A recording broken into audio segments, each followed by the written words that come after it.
medieval myths and legends that historians once dismissed as mere fantasy, only to later discover that many were actually rooted in real events, individuals, and practices far stranger than fiction.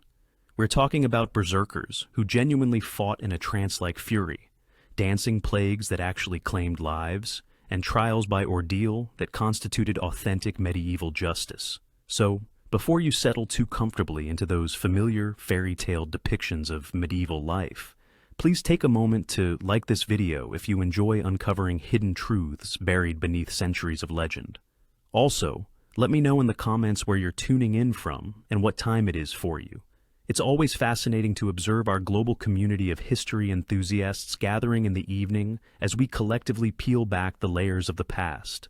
Now, dim the lights, get cozy, and prepare yourselves. Because when it comes to medieval myths, the stories we all assumed were exaggerated, impossible, or simply ridiculous, some of them were not only real, but considerably stranger, darker, and more unbelievable than the legends ever portrayed. For centuries, historians regarded the Norse sagas with a blend of fascination and skepticism. Certainly, the narratives were entertaining tales of warriors who could supposedly morph into bears and wolves, men who engaged in supernatural frenzies rendering them immune to pain and fear. But surely, these were merely poetic embellishments, mythological flourishes added to enhance captivating stories. After all, who could genuinely believe that human beings could enter trance-like states that transformed them into unstoppable killing machines? Well, as it turns out, the berserkers were very much real, and their legendary fury stemmed from practices that were more sophisticated and far more terrifying than medieval chroniclers could have conceived. The very term berserker offers our initial clue. It originates from the Old Norse berserker, literally translating to bear shirt or bear skin. These were not simply warriors who happened to wear animal pelts. They were individuals who believed they could channel the spirit and might of the bear itself. And archaeological evidence suggests they were not entirely mistaken. Recent excavations of Viking burial sites have yielded remarkable discoveries. Graves containing not only weapons and treasures, but also meticulously preserved bear and wolf pelts, often interred alongside warriors in positions indicating these animal skins were more than mere clothing. They were sacred artifacts, spiritual implements believed to transform the wearer into something surpassing human. However, the true breakthrough in understanding berserkers emerged when researchers began examining the potential pharmacological aspects of medieval Scandinavia. The forests of Norway, Sweden, and Denmark are home to a particular mushroom species well known to Viking-age peoples, Amanita muscaria, the fly agaric mushroom. This is no ordinary fungus. Amanita muscaria is powerfully psychoactive, containing compounds capable of inducing precisely the altered states described in the sagas. Users report sensations of superhuman strength, absolute fearlessness, and a dissociation from pain that can persist for hours. They also describe visual and auditory hallucinations, uncontrollable rage, and the sensation of transforming into animals. Sound familiar? It should, because these align precisely with the symptoms attributed to berserkers in medieval sources. Contemporary accounts from Viking enemies depict encounters with warriors who appeared to be in altered states of consciousness. The Anglo-Saxon Chronicle, penned by monks who had every reason to embellish Viking brutality, nonetheless provides remarkably consistent descriptions. Men who howled like wolves, bit their shields in fury, and seemed impervious to wounds that would fell ordinary warriors. A particularly detailed account originates from the Byzantine Empire, where Viking mercenaries served in the elite Varangian Guard. A Byzantine chronicler described witnessing these northern warriors preparing for battle by consuming sacred mushrooms and entering what he termed the fury of the bear. He noted their foaming at the mouth, their eyes rolling back, and their speaking in incomprehensible tongues. But here's where it becomes truly intriguing. Modern research into Amanita muscaria has revealed that its effects can be amplified and controlled through specific preparation methods. The mushrooms can be dried, fermented, or combined with other substances to create diverse psychoactive experiences. Some preparations induce calm, meditative states. Others generate the violent, uncontrollable fury depicted in the sagas. Archaeological evidence suggests that Viking Age peoples were adept pharmacologists who understood precisely how to utilize these substances. Excavations have uncovered specialized pottery that appears to have been employed for preparing and storing psychoactive compounds. Chemical analysis of residues found within these vessels has confirmed the presence of compounds consistent with processed Amanita muscaria. Even more remarkably, some of these vessels have been discovered in graves alongside what seem to be instructional aids, runic inscriptions detailing specific preparation methods and dosages. It appears that the knowledge of how to induce berserker fury was carefully guarded and passed down through generations of warrior shamans. However, the berserkers were not merely drug-induced madmen. They were elite warriors who underwent years of rigorous training to learn how to harness and control their altered states. The sagas describe elaborate initiation rituals that could last for months, during which young warriors would learn to wear the bear or don the wolf. These rituals involved more than just consuming psychoactive substances. They incorporated fasting, meditation, physical conditioning, and psychological preparation. The objective was not merely to become fearless in combat, but to transcend the ordinary limitations of the human body and mind.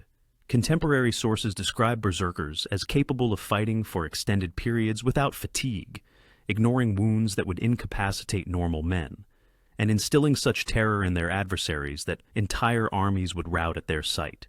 While some of this was undoubtedly hyperbole, our modern understanding of the physiological effects of certain psychoactive compounds suggests that much of it may have been literally true. Amanita muscaria, when properly prepared and consumed, can indeed induce a state wherein the user experiences no pain, exhibits superhuman strength, or at least the perception thereof, and becomes utterly fearless. The mushroom's compounds impact the central nervous system in ways that can suppress the body's natural pain responses and override psychological mechanisms that typically prevent individuals from pushing their bodies to dangerous extremes. But the berserker culture harbored a darker facet that the sagas do not always highlight. The same altered states that rendered these warriors formidable in battle also made them perilous to their own communities. Numerous accounts exist of berserkers who lost control of their fury, turning on their own allies or remaining in their altered states long after combat had ceased. Some sources describe berserkers who required physical restraint post-battle, attacking anyone who approached until the effects of their transformation subsided. Others recount warriors who became addicted to their altered states, consuming the sacred mushrooms so frequently that they lost the capacity to function normally within society. This may explain the eventual disappearance of berserker culture from Scandinavian society. As Viking communities became more settled and Christianized, there was diminished tolerance for warriors prone to unpredictable violence. The ancient ways of the bear warriors were gradually suppressed, and the knowledge of how to induce berserker fury was lost. Nevertheless, the legacy of the berserkers persisted in other forms. The word berserk entered the English language to describe uncontrolled rage. The archetype of the unstoppable warrior, impervious to pain and fear, became a cornerstone of heroic literature. And the notion that human beings could transcend their inherent limitations through spiritual or chemical means emerged as a recurring theme in Western culture. Modern military researchers have actually studied historical accounts of berserkers as part of their investigations into combat effectiveness and the psychology of warfare. Some of their findings are disquieting. It appears that the berserker state, while effective in battle, came at a significant psychological cost. Many warriors who regularly entered these altered states exhibited symptoms consistent with what we would now recognize as severe PTSD, depression, and other mental health issues. Archaeological evidence corroborates this conclusion. Skeletal remains of individuals interred with berserker regalia frequently display indicators of chronic stress, malnutrition, and injuries suggestive of self-harm. It seems the price of becoming more than human often entailed the forfeiture of one's humanity. Yet, perhaps the most remarkable aspect of the berserkers lies in how their story illuminates the intricate relationship between myth and reality within medieval culture. What once appeared as pure fantasy, warriors transforming into animals, men achieving immunity to pain through spiritual practices, proved to be grounded in a sophisticated understanding of human psychology and pharmacology. The berserkers were not mythical beings. They were real individuals who employed tangible techniques to achieve extraordinary states of consciousness. Their methods were perilous, their lifestyle unsustainable, and their impact on their communities frequently destructive. These individuals were also trailblazers in understanding human capabilities, extending the limits of what the human mind and body could achieve. Today, as our exploration into the impact of psychoactive substances on human consciousness continues, the berserkers stand as a testament that our ancestors possessed a far greater level of sophistication than we often acknowledge. While they may not have grasped the neurochemical underpinnings of their practices, they certainly understood the outcomes. They knew how to forge warriors who could surpass normal human constraints, even at the frequent cost of their sanity and their very lives. The next time you encounter the term "schiskams" as quote 3, bear in mind that you are employing a word originating from one of history's most extraordinary warrior traditions. Though the berserkers themselves are long gone, their legacy endures within our language, our literature, and our persistent curiosity about humanity's true potential when venturing beyond the ordinary boundaries of experience. The fire whispers softly, deepening the night, and the shadows appear to move with the echoes of ancient warriors, those who donned the pelts of bears and wolves, who cried out to the moon, and who discovered that the boundary between legend and actuality can sometimes be more permeable than we dare to believe. Visualize this.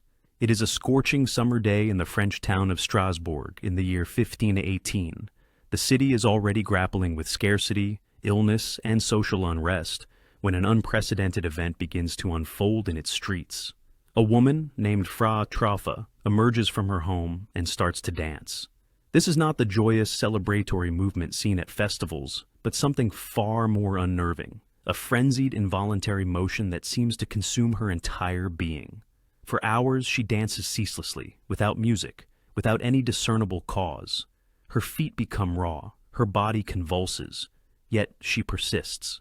Onlookers gather, initially amused, perhaps mistaking it for a performance or religious rapture. However, as the hours stretch into a full day, and Frau Traufe shows no sign of cessation, amusement gives way to apprehension, and apprehension transforms into horror. This is not a spectacle. It is the genesis of one of history's most peculiar and fatal epidemics, the dancing plague of 1518.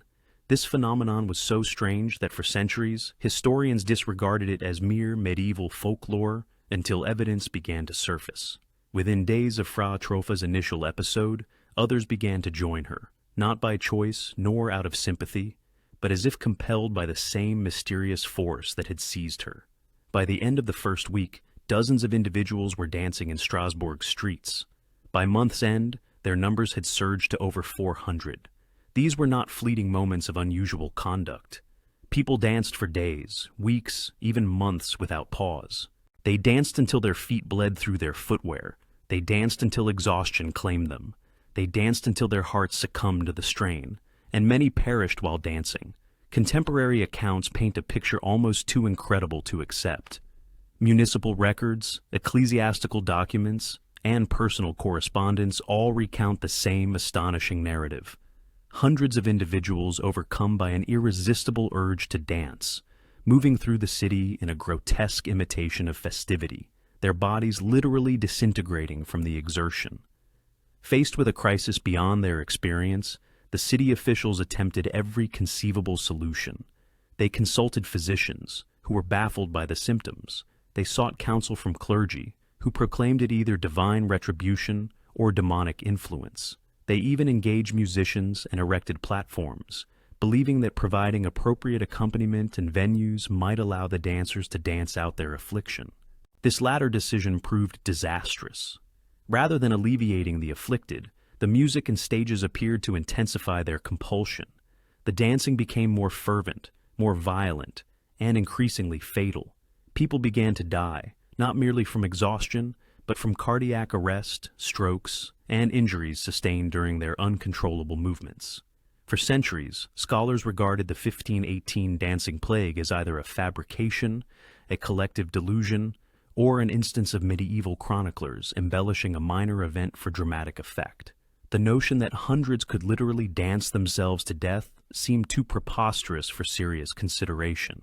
Surely, this was merely another illustration of medieval superstition and flawed record-keeping. But then researchers began to delve deeper into the historical archives, and their findings were unsettling. The 1518 dancing plague was not an isolated occurrence. Similar outbreaks had transpired across medieval Europe from the 14th century onward, and the documentation was not confined to sensationalized chronicles. It included official city records, tax documents, medical treatises, and legal proceedings. In 1374, a dancing epidemic swept through the Rhine Valley, affecting thousands across numerous cities. In 1428, a Benedictine nun in a German convent commenced dancing uncontrollably, and within days, the entire sisterhood had joined her. In 1463, children in the town of Erfurt began dancing in the streets, and the epidemic spread to adjacent communities. Each outbreak followed a comparable pattern. It began with one or a few individuals dancing compulsively, rapidly spread through the local populace, persisted for weeks or months, and resulted in numerous fatalities from exhaustion, heart failure, and related complications. In each instance, contemporary sources described identical bizarre symptoms: uncontrollable movement, apparent insensitivity to pain, altered states of consciousness, and seemingly contagious behavior. Modern researchers have put forth several hypotheses to account for these outbreaks, the most convincing involving a confluence of ergot poisoning, mass psychogenic illness, and social stress. Ergot is a fungus that flourishes on rye and other grains, particularly in damp conditions. When ingested, it produces compounds chemically akin to LSD, leading to hallucinations, convulsions, and involuntary muscle spasms. The symptoms of ergot poisoning, known in medieval times as St. Anthony's fire, precisely match the involuntary movements described in accounts of the dancing plagues. However, ergot poisoning alone does not explain the contagion or the specific focus on dancing. This is where mass psychogenic illness, also known as mass hysteria, enters the picture.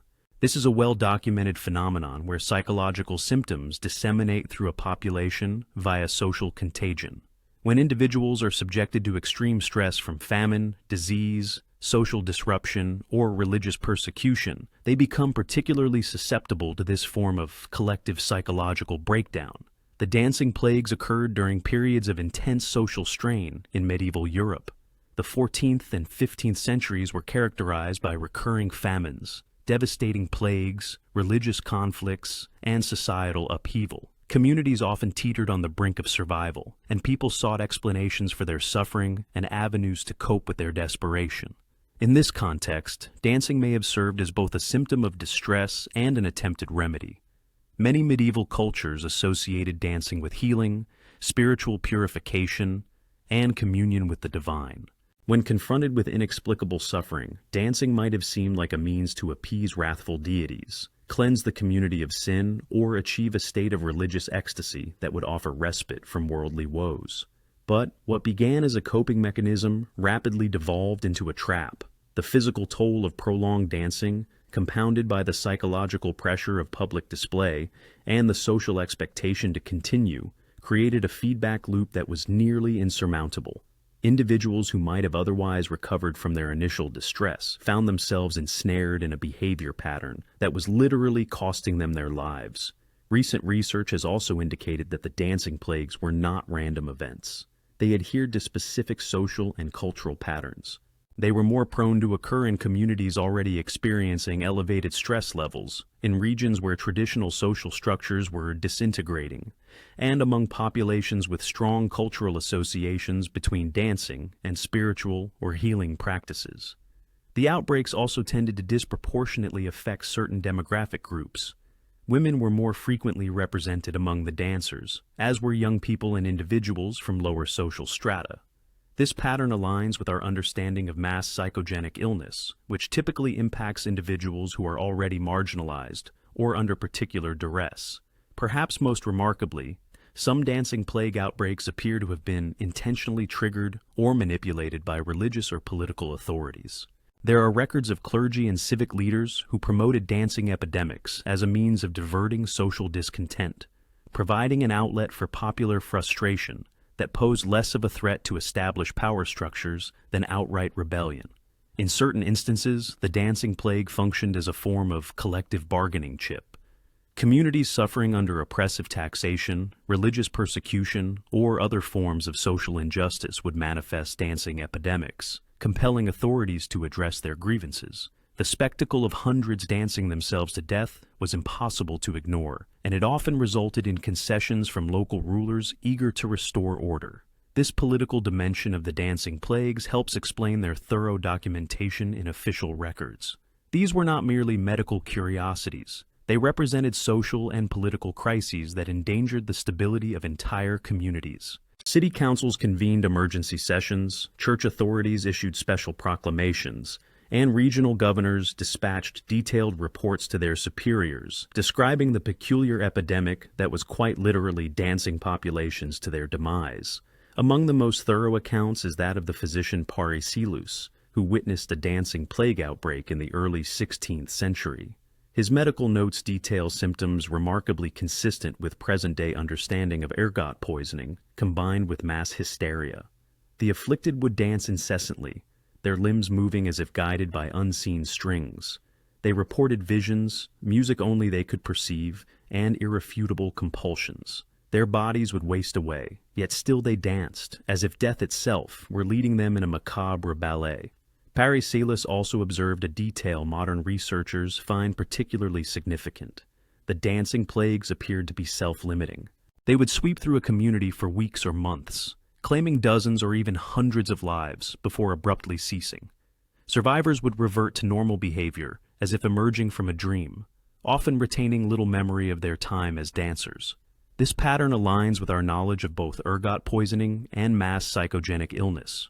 Ergot contamination tends to be seasonal and localized, affecting grain harvests in specific regions under particular weather conditions. Once the contaminated grain is consumed or destroyed, the chemical trigger for the outbreak vanishes. Similarly, mass hysteria typically burns itself out when the social conditions that fostered it change or when the community develops coping mechanisms. However, the dancing plagues left indelible marks on the communities they afflicted. Survivors often endured chronic health problems resulting from prolonged physical exertion. Families were shattered by the loss of loved ones who had literally danced themselves to death. Entire communities were traumatized by witnessing their neighbors, friends, and family succumb to a compulsion that seemed to emerge from nowhere and could not be halted. The psychological toll was perhaps even more profound than the physical one. The dancing plagues challenged medieval people's comprehension of human nature, free will, and divine justice. If devout Christians could be overwhelmed by uncontrollable compulsions leading to their deaths, what did this imply about the nature of sin, salvation, and divine protection? Some communities responded by intensifying their religious practices, constructing new churches, or establishing special feast days to honor the victims of the dancing plague. Others grew more suspicious of outsiders, became more vigilant for signs of unusual behavior, and were quicker to suppress anything that might instigate another outbreak. The dancing plagues also exerted a lasting influence on European culture and folklore, inspiring countless narratives, songs, and artistic creations that explored themes of possession, compulsion, and the fine line between ecstasy and madness. The image of individuals dancing themselves to death became a potent metaphor for the dangers of losing control, of yielding to passion or obsession. Even today, the dancing plagues continue to captivate researchers and the public alike, representing a unique confluence of medicine, psychology, sociology, and history. It was a phenomenon that was simultaneously individual and collective, physical and psychological, natural and supernatural. Modern occurrences of mass psychogenic illness, from the Salem witch trials to more recent instances of mass hysteria in schools and workplaces, demonstrate that the underlying mechanisms that drove the dancing plagues persist. When individuals experience extreme stress, when social structures deteriorate, and when communities seek explanations for inexplicable suffering, similar patterns of collective psychological breakdown can still arise. The distinction lies in our enhanced capacity for understanding and treating these outbreaks.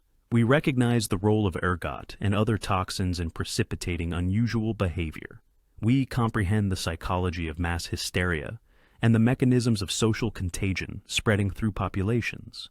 we possess medical interventions that can aid recovery from the physical and psychological consequences of these episodes. Yet, we must also acknowledge that our modern world engenders its own forms of stress and social pressure that can trigger analogous outbreaks. The dancing plagues of medieval Europe may seem like ancient history, but they offer vital insights into the fragility of human psychology and the potency of social contagion. As we sit by the fire tonight, listening to the wind outside and contemplating those long-ago dancers who moved through the streets of Strasbourg until their hearts gave out, we might ask ourselves, what compulsions drive us today? What unseen forces shape our behavior in ways we do not fully comprehend? And how tenuous is the boundary between the rational, controlled existence we believe we lead and the collective madness that seized entire communities in medieval Europe?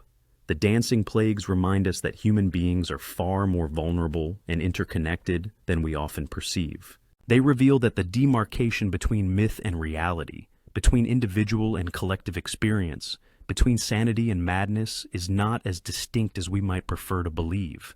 And they teach us that sometimes the most unbelievable stories, those that seem too extraordinary to be true, prove to be the most significant. This is because they unveil truths about human nature that we might otherwise prefer to ignore, truths as relevant today as they were 500 years ago when Fraufe stepped out of her house in Strasbourg and began to dance. The fire diminishes as we prepare to venture deeper into the night. In the dancing shadows on the wall, we can almost perceive the spectral figures of those medieval dancers, still moving to music only they could hear, still trapped in a performance that began as healing and concluded in death. They continue to remind us that the human spirit is capable of both transcendent beauty and devastating self-destruction. In the summer of 1212, something extraordinary began to unfold in the French countryside near Chartres. A 12-year-old shepherd boy named Stephen claimed that Jesus Christ had appeared to him while he was tending his flock, commanding him to lead a crusade of children to the Holy Land. This crusade, he was told, would not employ swords and siege engines, but rather pure faith and innocent hearts, which would succeed where adult warriors had failed. For centuries, historians dismissed the Children's Crusade as pure legend, a pious fabrication crafted by medieval chroniclers to illustrate the power of faith or the folly of misguided religious zeal. The notion that thousands of children would abandon their homes to march across Europe on a doomed religious mission seemed too fantastical to be true. Surely just another example of medieval storytelling, where moral lessons overshadowed historical accuracy. However, as researchers delved deeper into the historical record, they uncovered something disturbing. The Children's Crusade was not a myth, but a real event involving actual children and real suffering, culminating in a tragedy that medieval chroniclers might have in fact understated, rather than exaggerated. The story originates with Stephen of Cloyes, a shepherd boy who asserted he had received a divine vision while working in the fields near his village. According to his account, Jesus appeared to him in the guise of a pilgrim and presented him with a letter instructing him to preach a new crusade. This crusade would differ from the preceding bloody military campaigns. It was to be led by children, whose innocence and purity would enable them to achieve what adult warriors could not. Stephen's message was simple yet potent. The Mediterranean Sea would part for the children, much like the Red Sea for Moses, allowing them to cross to Jerusalem on dry land. Once there, their very presence would convert the Muslims to Christianity, rendering military conquest unnecessary. This vision, a synthesis of biblical precedent and contemporary religious fervor, proved exceptionally compelling.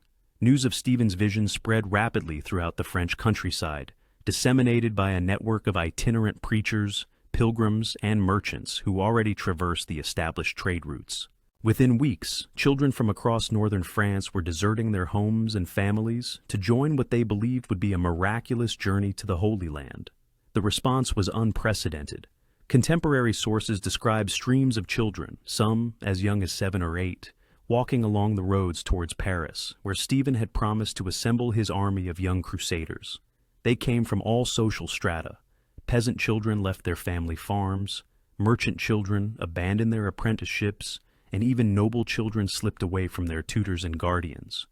What makes this even more remarkable is that this was not an isolated phenomenon in France. At almost precisely the same time, A similar movement was gaining momentum in Germany, spearheaded by a boy named Nicholas, who claimed to have received his own divine vision.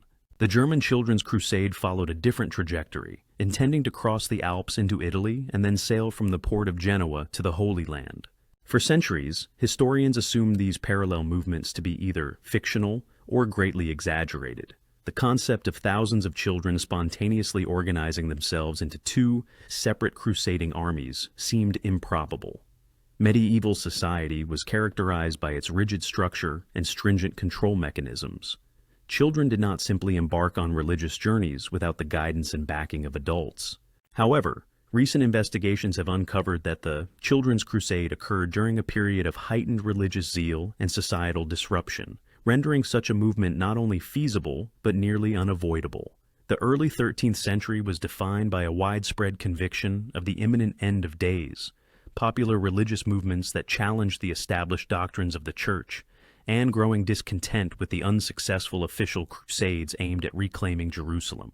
The Fourth Crusade, which concluded in 1204, had proven to be a particular catastrophe. Rather than liberating the Holy Land, the Crusaders had plundered Constantinople, the most prominent Christian city globally.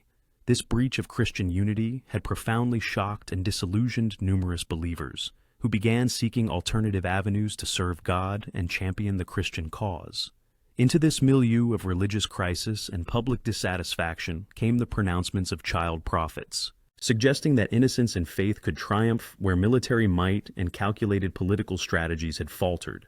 This was a message that profoundly resonated with individuals who had lost confidence in the established church hierarchy and the conventional methods of crusading. Archaeological findings have corroborated numerous aspects of the Children's Crusade that scholars had previously dismissed as fictitious embellishments. Excavations along the routes traversed by the child crusaders have yielded evidence of large groups of people migrating through the countryside during the summer of 1212.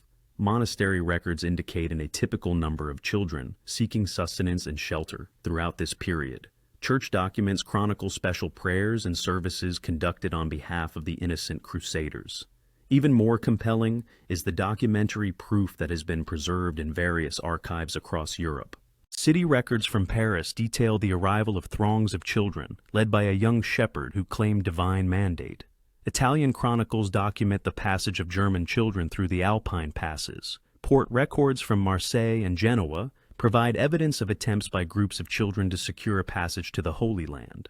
But what ultimately became of these children?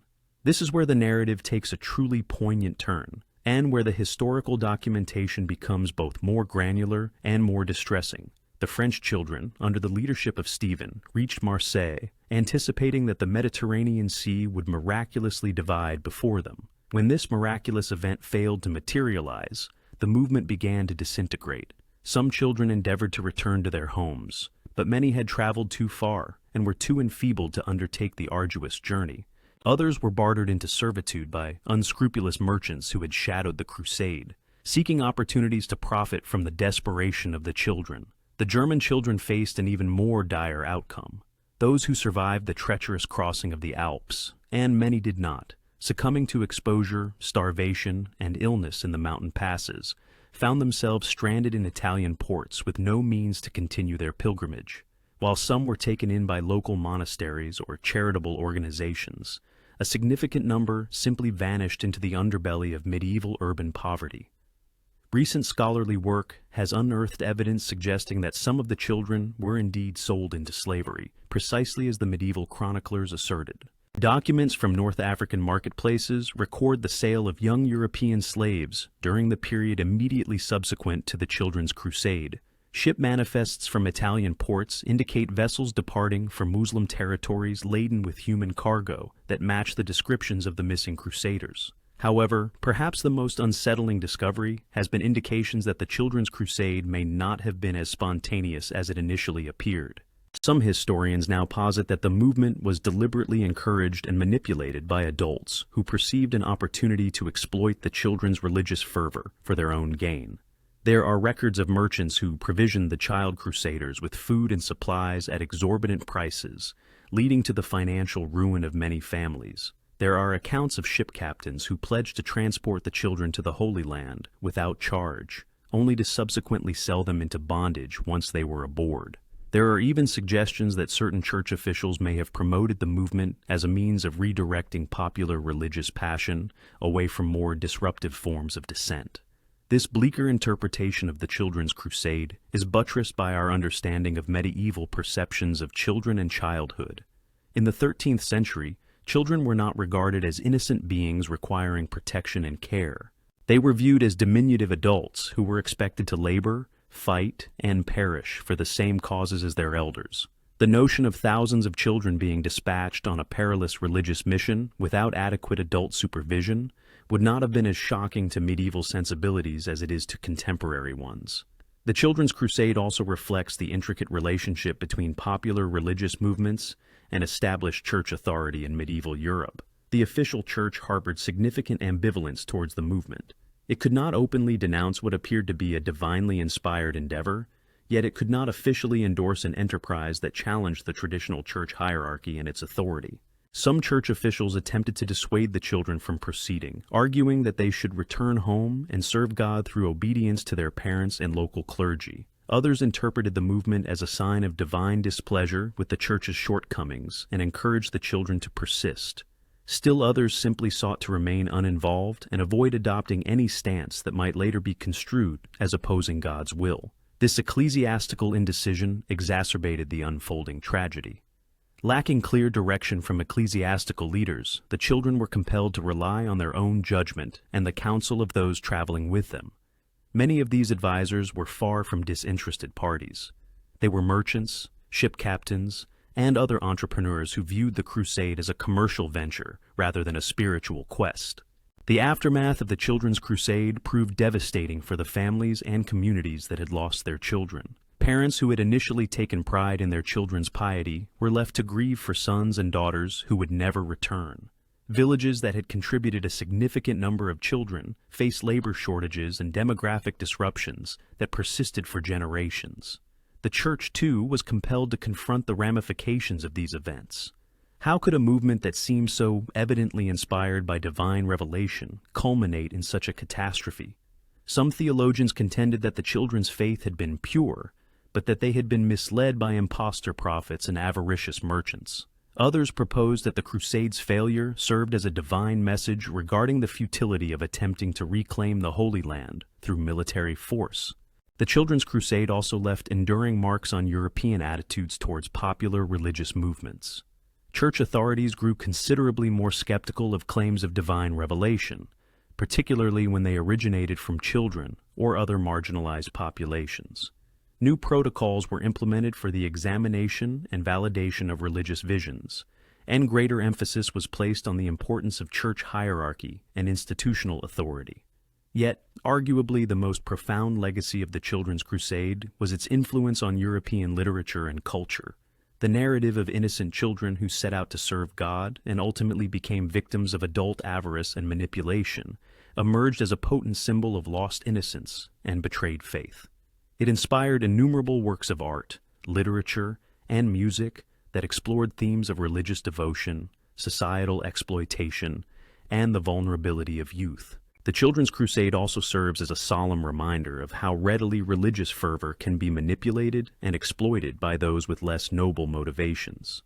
The children who followed Stephen and Nicholas were sincere in their devoutness and genuine in their aspiration to serve God. However, their innocence and naivete rendered them easy prey for adults who perceived them as opportunities for profit, rather than as human beings deserving of protection and compassion. As we gather by the fire tonight, contemplating those long-past children who traversed the roads of medieval Europe with such hope and conviction, we might ponder, how different is our world from theirs?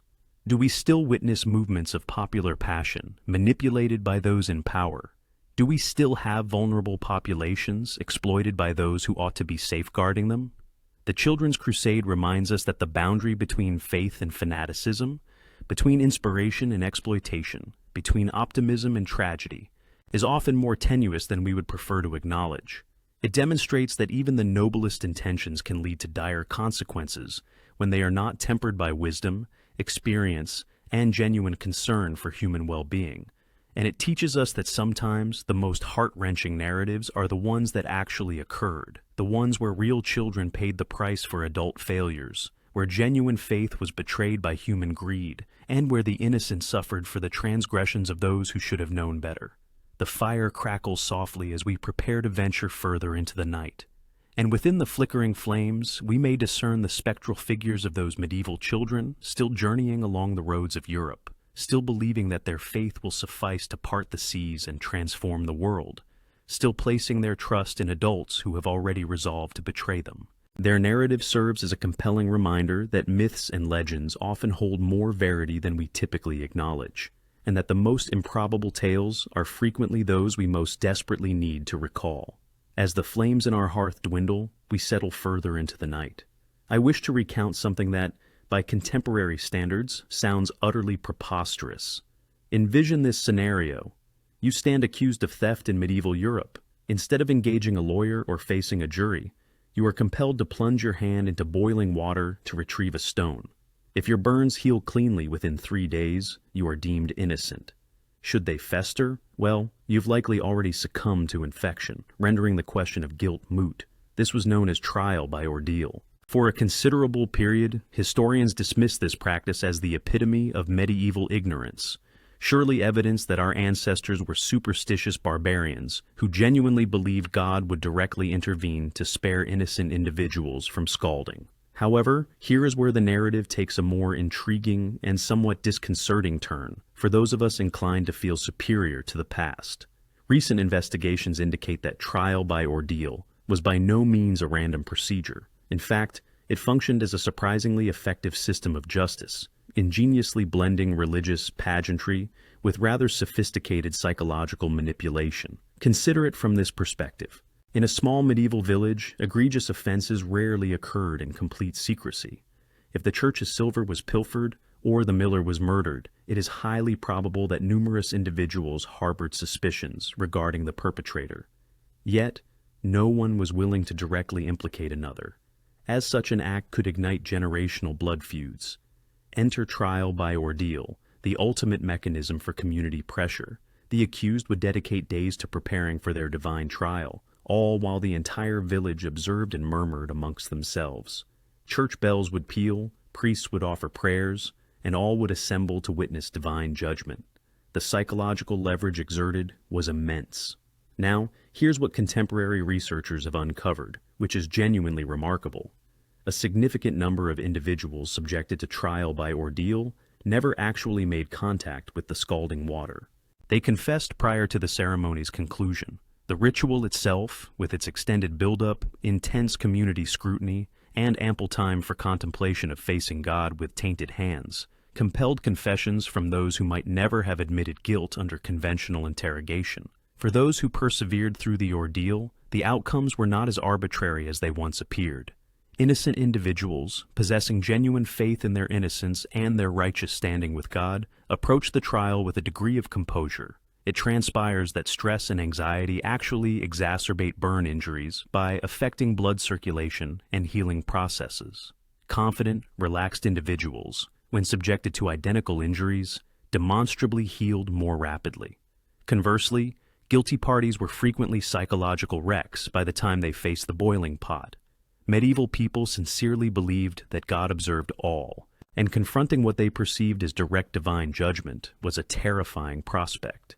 This terror manifested as poorer healing outcomes. But there's more. The clergy and officials administering these ordeals were not naive. They possessed generations of experience in discerning human behavior and employed methods to influence the results.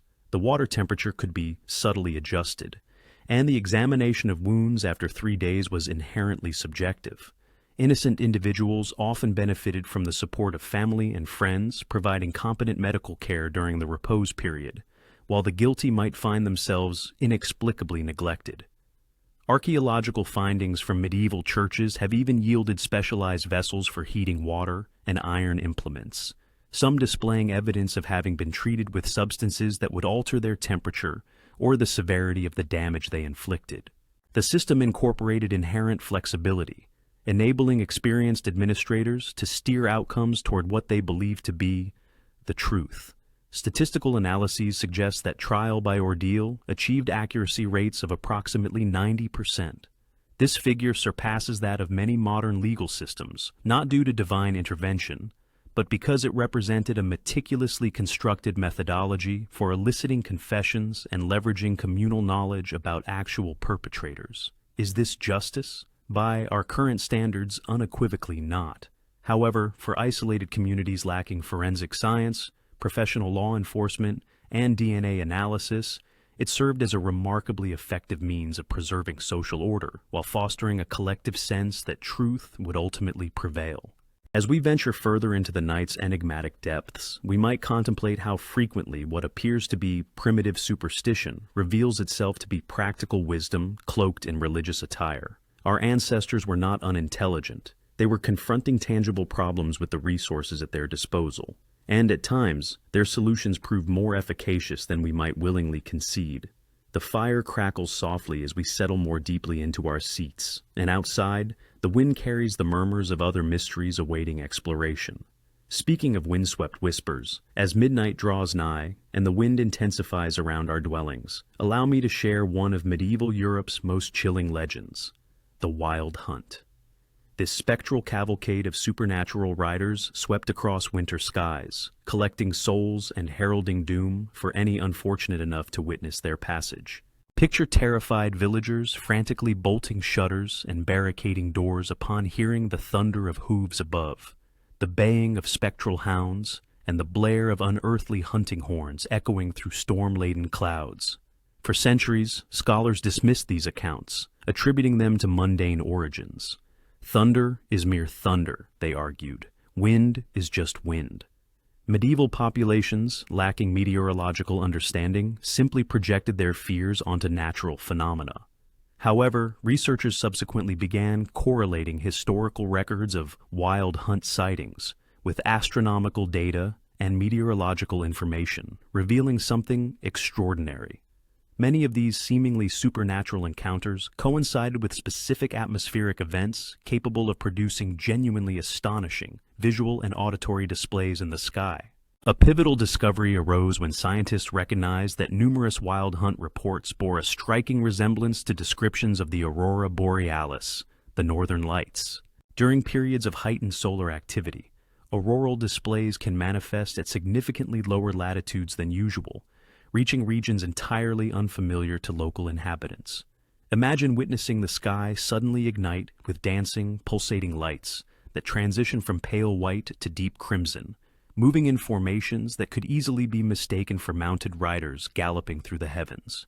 Medieval chroniclers documented the wild hunt with remarkable consistency across diverse regions and languages. They described lights moving in formation across the sky, colors shifting and dancing, and the characteristic undulating motion that lends auroras their name. These observers were witnessing genuine celestial phenomena, interpreting them through the only conceptual framework available to them, their mythology of gods, spirits, and supernatural forces. Yet, auroras alone do not account for every observation. Researchers also found that many sightings correlated with atmospheric ducting, anomalous weather conditions that can propagate sounds over vast distances, making them appear to originate from directly overhead. The baying of actual hunting dogs, the thunder of real cavalry, even the calls of migrating birds could be carried hundreds of miles through the air and seem to emanate from the sky itself. Archaeological evidence substantiates this interpretation. Excavations at medieval settlements have unearthed artifacts related to preparations for supernatural visitations, including protective amulets, offerings placed at crossroads, and specialized architectural elements designed for concealment or deflection of unwanted otherworldly attention. These were not random superstitions, but systematic responses to phenomena individuals were indeed experiencing. Some communities even developed organized hunt-watching activities, meticulously documenting when and where supernatural riders appeared, their perceived form, and the subsequent consequences. Medieval observers noted that certain atmospheric conditions, such as cold, clear nights with strong winds and unusual cloud formations, made sightings more probable. They recorded seasonal patterns, indicating the hunt's peak activity during winter months around the solstice. Furthermore, they devised complex interpretive frameworks for understanding different types of sightings. A hunt traveling east to west held a different significance than one moving north to south. The number of riders, their apparent mounts, and the sounds they produced all carried specific prognostications about future events. However, the truly fascinating aspect emerges now. Certain medieval communities may have deliberately manufactured artificial wild hunts. Archaeological evidence suggests that specific groups organized ritualistic activities designed to mimic supernatural apparitions, complete with coordinated riders adorned with masks and carrying torches. These fabricated hunts served multiple purposes: intimidating adversaries, reinforcing religious authority, or preserving cultural traditions in defiance of Christian influence. Groups of horsemen carrying torches, when synchronized with favorable atmospheric conditions, could indeed create convincing supernatural spectacles. Legal archives contain records of individuals prosecuted for chasse, quote, F11, the wild hunt, generating false supernatural displays for illicit gain. This indicates that medieval authorities could distinguish between genuine and artificial phenomena, even when both appeared supernatural to untrained observers. The psychological dimensions are equally captivating. Extreme weather, a lack of sleep, and significant psychological duress can induce vivid hallucinations that feel entirely real. Medieval individuals enduring harsh winters, engaged in military campaigns, or afflicted by epidemics would have been particularly susceptible to such experiences. Rather than dismissing these visions as mere delusions, medieval societies developed sophisticated frameworks for interpreting and responding to them. The wild hunt functioned as a cultural tool for managing collective anxiety, providing explanations for natural calamities, and preserving societal unity when confronted with inexplicable occurrences. Moreover, this spectral procession served as an rudimentary alert system. Communities that reported sightings of the wild hunt subsequently experienced actual disasters within a few months. This correlation arose not because supernatural entities instigated these events, but because the atmospheric and societal conditions conducive to hunt sightings were also linked to heightened risks of famine, disease, and conflict. Medieval observers demonstrated considerable aptitude for pattern recognition, even in the absence of a scientific understanding of underlying causes. Their conviction that the wild hunt presaged misfortune was frequently accurate, attributable not to supernatural influence, but to both phenomena being indicative of more significant environmental pressures. As the clock strikes midnight and the wind intensifies outside, we might pay closer attention to the sounds emanating from the darkness. Our forebears perceived the same winds, observed the same ethereal lights tracing patterns across winter skies, and devised narratives to comprehend phenomena that transcended their understanding, yet remained within the scope of their observation. Though the phantom riders may have vanished from our skies, demystified by science and banished by artificial illumination, their memory persists as a testament to the world's enduring mysteries that elude our complete comprehension. It serves as a reminder that some truths possess significance not in their quantifiability, but in their capacity to guide us through ambiguity with fortitude and collective support. The clock tolls midnight, and as we enter the most profound phase of our exploration, even more astonishing sights lie ahead. With the midnight hour chiming, propelling us into the core of our journey, I wish to recount one of history's most striking images. The plague doctor, clad in a voluminous black robe and an unsettling beaked mask, moving through streets strewn with the dead and dying, much like a medieval herald of despair. This image is indelible once encountered, a towering figure in a waxed leather coat reaching the ankles, a wide-brimmed hat, leather gloves concealing every inch of skin, and that grotesque avian beak extending nearly a foot from the face, adorned with dark glass lenses that render the wearer less healer and more specter. For centuries, medical historians examined plague doctors and discerned everything amiss with medieval medical practices: charlatanism, superstition, attire crafted more for intimidation than treatment. The entire ensemble appeared to be elaborate theater, devoid of any medical purpose beyond psychological coercion. They were, however, profoundly mistaken.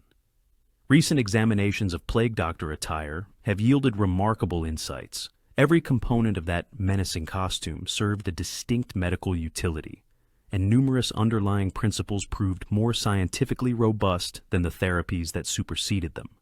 Let us begin with that curious beak. It was far more than ornamental. It constituted an early air filtration mechanism. The hollow interior was filled with aromatic agents, herbs, spices, and other substances that medieval physicians believed could purify corrupted air. While we now understand that plague is transmitted by fleas rather than noxious air, the beak's filtration system was, in fact, quite effective in mitigating exposure to airborne pathogens. Chemical analysis of extant masks has revealed a sophisticated grasp of antimicrobial compounds. Rosemary and thyme possess natural antibiotic properties. Certain spices and resins exhibit genuine antiseptic qualities. Even some of the more unconventional ingredients, such as powdered gemstones and rare minerals, may have offered legitimate protective benefits owing to their chemical characteristics. The lengthy leather coat was treated with wax and other waterproofing agents to create a smooth, non-porous surface resistant to pathogen adhesion, readily cleanable and disinfected between patients. Contemporary microbiological research substantiates the remarkable efficacy of this approach. Bacteria struggle to adhere to waxy surfaces and are easily removed through simple cleaning. Computer modeling has demonstrated that the overall design facilitated airflow patterns that channeled potentially contaminated air away from the physician's person. The mask generated positive air pressure, preventing the inhalation of hazardous particles. The multiple layers of protection rendered accidental exposure exceptionally improbable. However, the costume served functions extending beyond physical protection. Its fearsome appearance fostered psychological detachment, enabling physicians to attend to dying patients without succumbing to emotional distress. The mask physically demarcated the physician from the human suffering they witnessed, allowing them to concentrate on medical tasks rather than becoming incapacitated by grief. The dramatic regalia also functioned as a form of professional identification amidst chaos. When the plague ravaged communities, established social order disintegrated. People fled, families abandoned their afflicted members, and strangers were left to their fate.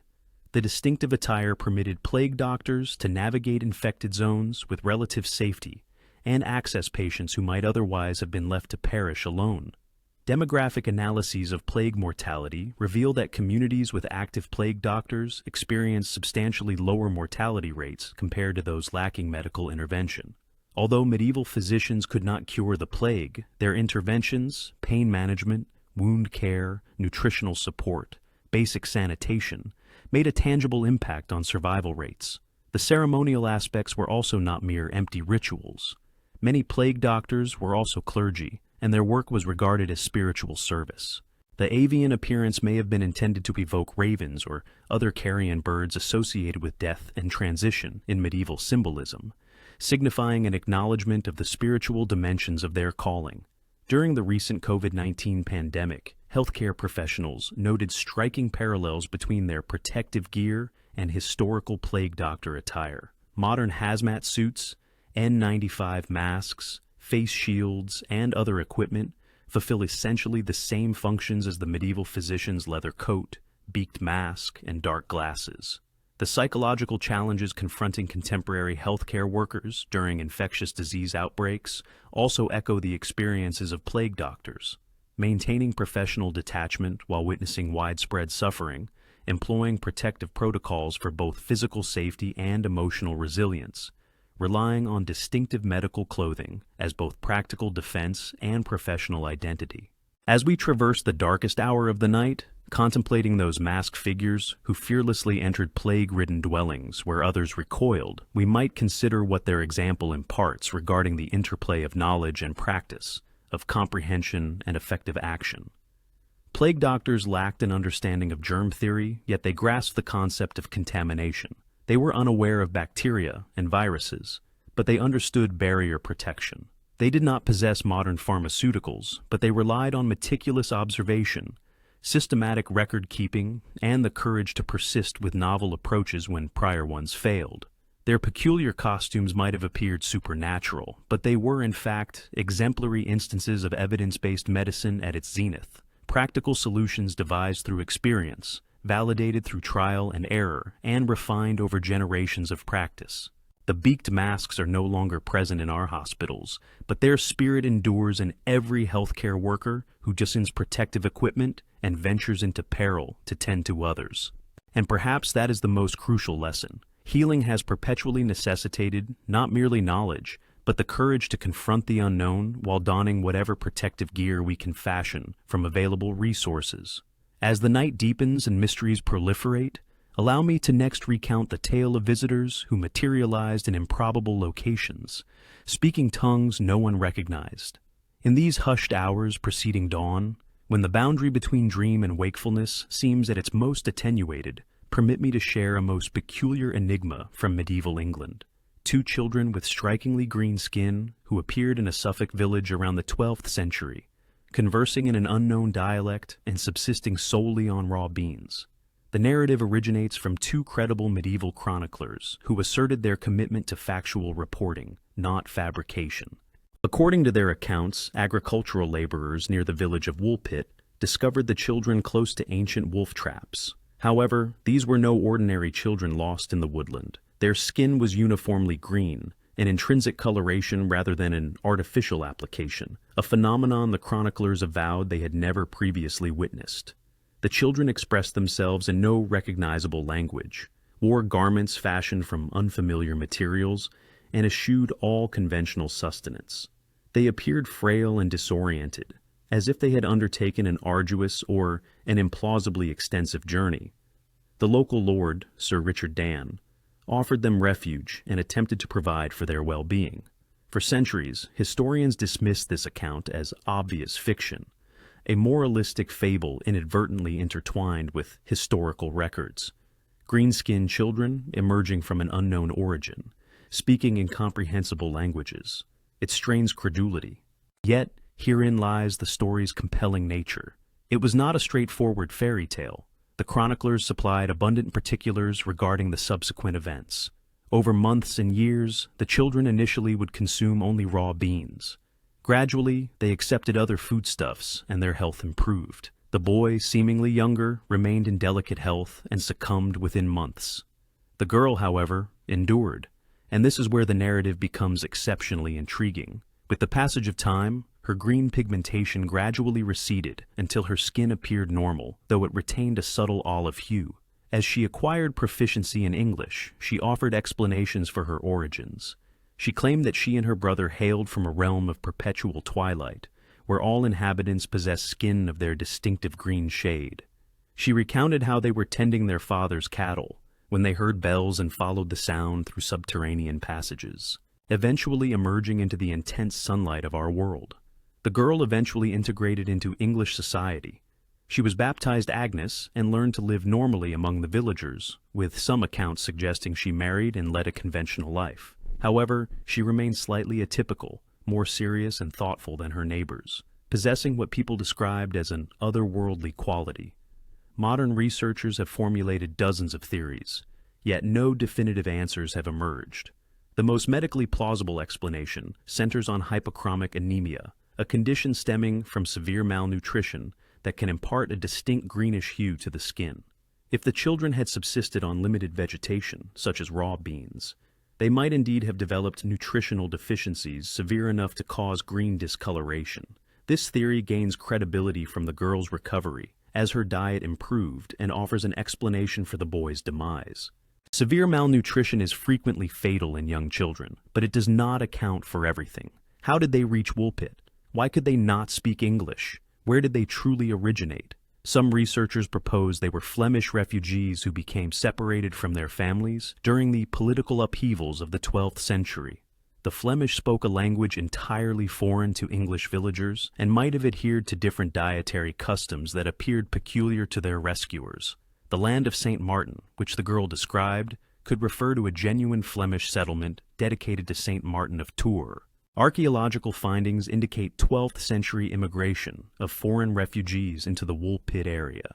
Records also exist of political disturbances that could have displaced families and separated children from their parents. The underground passages might have been natural caves or mine workings, where lost children could become trapped and disoriented. More speculative theories suggest environmental poisoning from medieval mining operations. Copper poisoning can cause greenish skin discoloration, while exposure to various metals can lead to disorientation, memory loss, and changes in dietary preferences. If the children hailed from a contaminated region, their unusual appearance and behavior might be attributable to chronic heavy metal exposure. Yet, perhaps the most striking aspect is not the cause of their green skin, but medieval society's response. The villagers did not ostracize them as demons or witches. Instead, they offered them shelter, care, and assistance in adapting to normal life. This reveals something significant about medieval attitudes toward the strange and unexplained. While medieval people certainly believed in supernatural forces, they also possessed practical experience with refugees, displaced individuals, and people from foreign cultures. Peculiar appearances and unfamiliar customs did not automatically signify a supernatural origin. They understood that difference did not necessarily equate to danger. The chroniclers who documented the story also demonstrated sound judgment. Both were educated men, adept at distinguishing reliable from unreliable accounts. Their decision to record this narrative suggests they found it credible, even if they could not fully comprehend it. Throughout history, people have encountered refugees, survivors of disasters, and individuals with unusual medical conditions. The narrative patterns we categorize as fairy tales might very well preserve cultural memories of genuine encounters with people whose origins and circumstances were enigmatic to their hosts. The Green Children of Woolpit serve as a reminder that the medieval world was more intricate and interconnected than we sometimes perceive. Individuals traversed great distances under circumstances that severed them from their families and communities. Children, in particular, might find themselves far from home, with no clear recollection of their journey or origin. However, whether they were refugees, disaster survivors, or of some entirely different disposition, their story exemplifies the remarkable compassion of medieval communities. Confronted with children of unknown backgrounds, the people of Woolpit responded with kindness rather than apprehension. They did not require an understanding of the children's origins to recognize their need for aid. As we contemplate, in these quiet early morning hours, those villagers who discovered two green children near ancient wolf pits and chose to care for them, we might ask ourselves, how would we react to such strangers today? Would we be as inclined to embrace the unexplained? Would we exhibit the patience required to help otherworldly visitors adjust to our world? The green children faded into ordinary medieval life, but their story endures as a testament that truth often manifests in unexpected forms and from unimaginable places. At times, the most crucial response to mystery is not to solve it, but to extend kindness to those who carry it with them. Speaking of mysterious visitors, allow me to next recount a condition so peculiar it resembled possession, yet proved to be far more complex.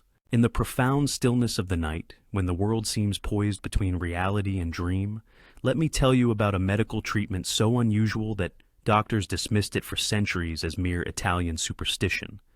The tarantella, a frenzied dance prescribed as the sole cure for tarantula spider bites in medieval southern Italy. Envision this scenario. You are engaged in the olive harvest in Puglia when a spider bites your ankle. Within hours, you become restless, agitated, and consumed by an irrepressible urge to move. The village physician does not administer medication. Instead, he summons musicians. They perform specific melodies at particular rhythms while you dance, beginning slowly but with increasing vigor and grace until you collapse from exhaustion. Upon awakening, you are entirely cured. To modern medical historians, this sounded like textbook folk absurdity. Spider bites inducing uncontrollable dancing, with more dancing serving as the remedy. It appeared to be perfect evidence of pre-scientific medicine in its most irrational form. However, researchers examining both historical records and the actual spiders involved uncovered something remarkable. The tarantella cure was founded on sophisticated observations of actual medical phenomena, and the treatment was frequently surprisingly effective. The European wolf spider, Lycosa tarantula, is indeed found throughout southern Italy, and its bite can produce significant symptoms, including localized pain, swelling, muscle cramps, nausea, and neurological effects. But what distinguished tarantula bites was not their physical manifestations, but how medieval healers had learned to treat them. Here lies the key insight. Many symptoms attributed to spider bites were, in fact, consistent with anxiety disorders and panic attacks. The spider bite might cause some physical discomfort, but the primary disability often arose from the victim's psychological reaction to the bite. In medieval southern Italy, tarantula bites were believed to be potentially fatal. The fear and anxiety this belief engendered could trigger cascades of psychological and physiological symptoms, panic attacks, muscle tension, rapid heartbeat, that were frequently more debilitating than the actual venom effects.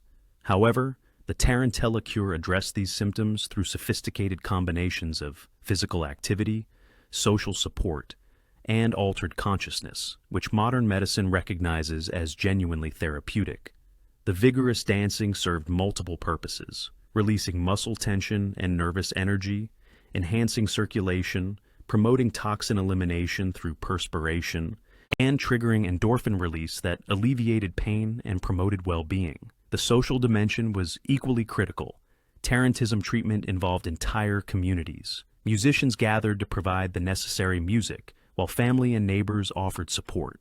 Victims found themselves at the center of elaborate healing rituals, demonstrating community commitment to their recovery. This social support diminished isolation and fear, provided positive reinforcement for recovery efforts, and established structured frameworks for healing. Most significantly, however, the tarantella utilized what we now recognize as therapeutic dissociation. Rhythmic music, vigorous movement, and social attention combined to induce an altered consciousness capable of breaking cycles of anxiety and fear. Modern research into dance therapy corroborates many of the principles underlying the tarantella cure. Rhythmic movement yields therapeutic effects for a wide range of psychological and neurological conditions. Dance therapy now addresses everything from depression and PTSD to Parkinson's disease. The specific rhythms and melodies employed in tarantella music have measurable impacts on brain activity and autonomic nervous system function. Fast, driving rhythms synchronize brainwaves in ways that promote altered consciousness, while repetitive patterns induce meditation. Like states that reduce anxiety and foster healing, archaeological evidence supports the sophistication of tarantism treatments. Excavations of medieval sites in southern Italy have yielded musical instruments, dance spaces, and artifacts associated with healing rituals. Chemical analysis of pottery fragments has revealed traces of substances that may have amplified therapeutic effects. Herbs and compounds possessing mild psychoactive or analgesic properties. Renaissance medical treatises describe the condition in detail and offer specific treatment instructions. Church records indicate that religious authorities frequently participated in or sanctioned tarantellices, viewing them as legitimate healing practices rather than dangerous superstition. Athanasius Kircher, a 17th century Jesuit scholar, authored what may be the first systematic medical description of tarantism. His work demonstrates that educated observers recognized it as a complex phenomenon requiring meticulous observation and systematic treatment. Kircher noted that different victims responded to varying musical approaches. Some required fast, energetic music, while others benefited from slower, melancholic melodies. Some danced alone, whereas others needed partners or group participation. The successful treatment demanded skilled musicians and experienced healers capable of interpreting responses and adapting therapeutic strategies accordingly. Modern ethnomusicologists who study the traditional tarantella music, still performed in southern Italy, have uncovered remarkable sophistication in its structure and performance practices. The music is intentionally designed to be highly adaptable and responsive, featuring built-in mechanisms for adjusting its tempo, rhythm, and emotional intensity based on the needs of the dancers. Beyond individual healing, tarantella cures also fulfilled significant social and cultural roles. Within the rigid social hierarchies of the Middle Ages, tarantism provided sanctioned channels for emotional expression and physical release, particularly for women and members of lower social classes.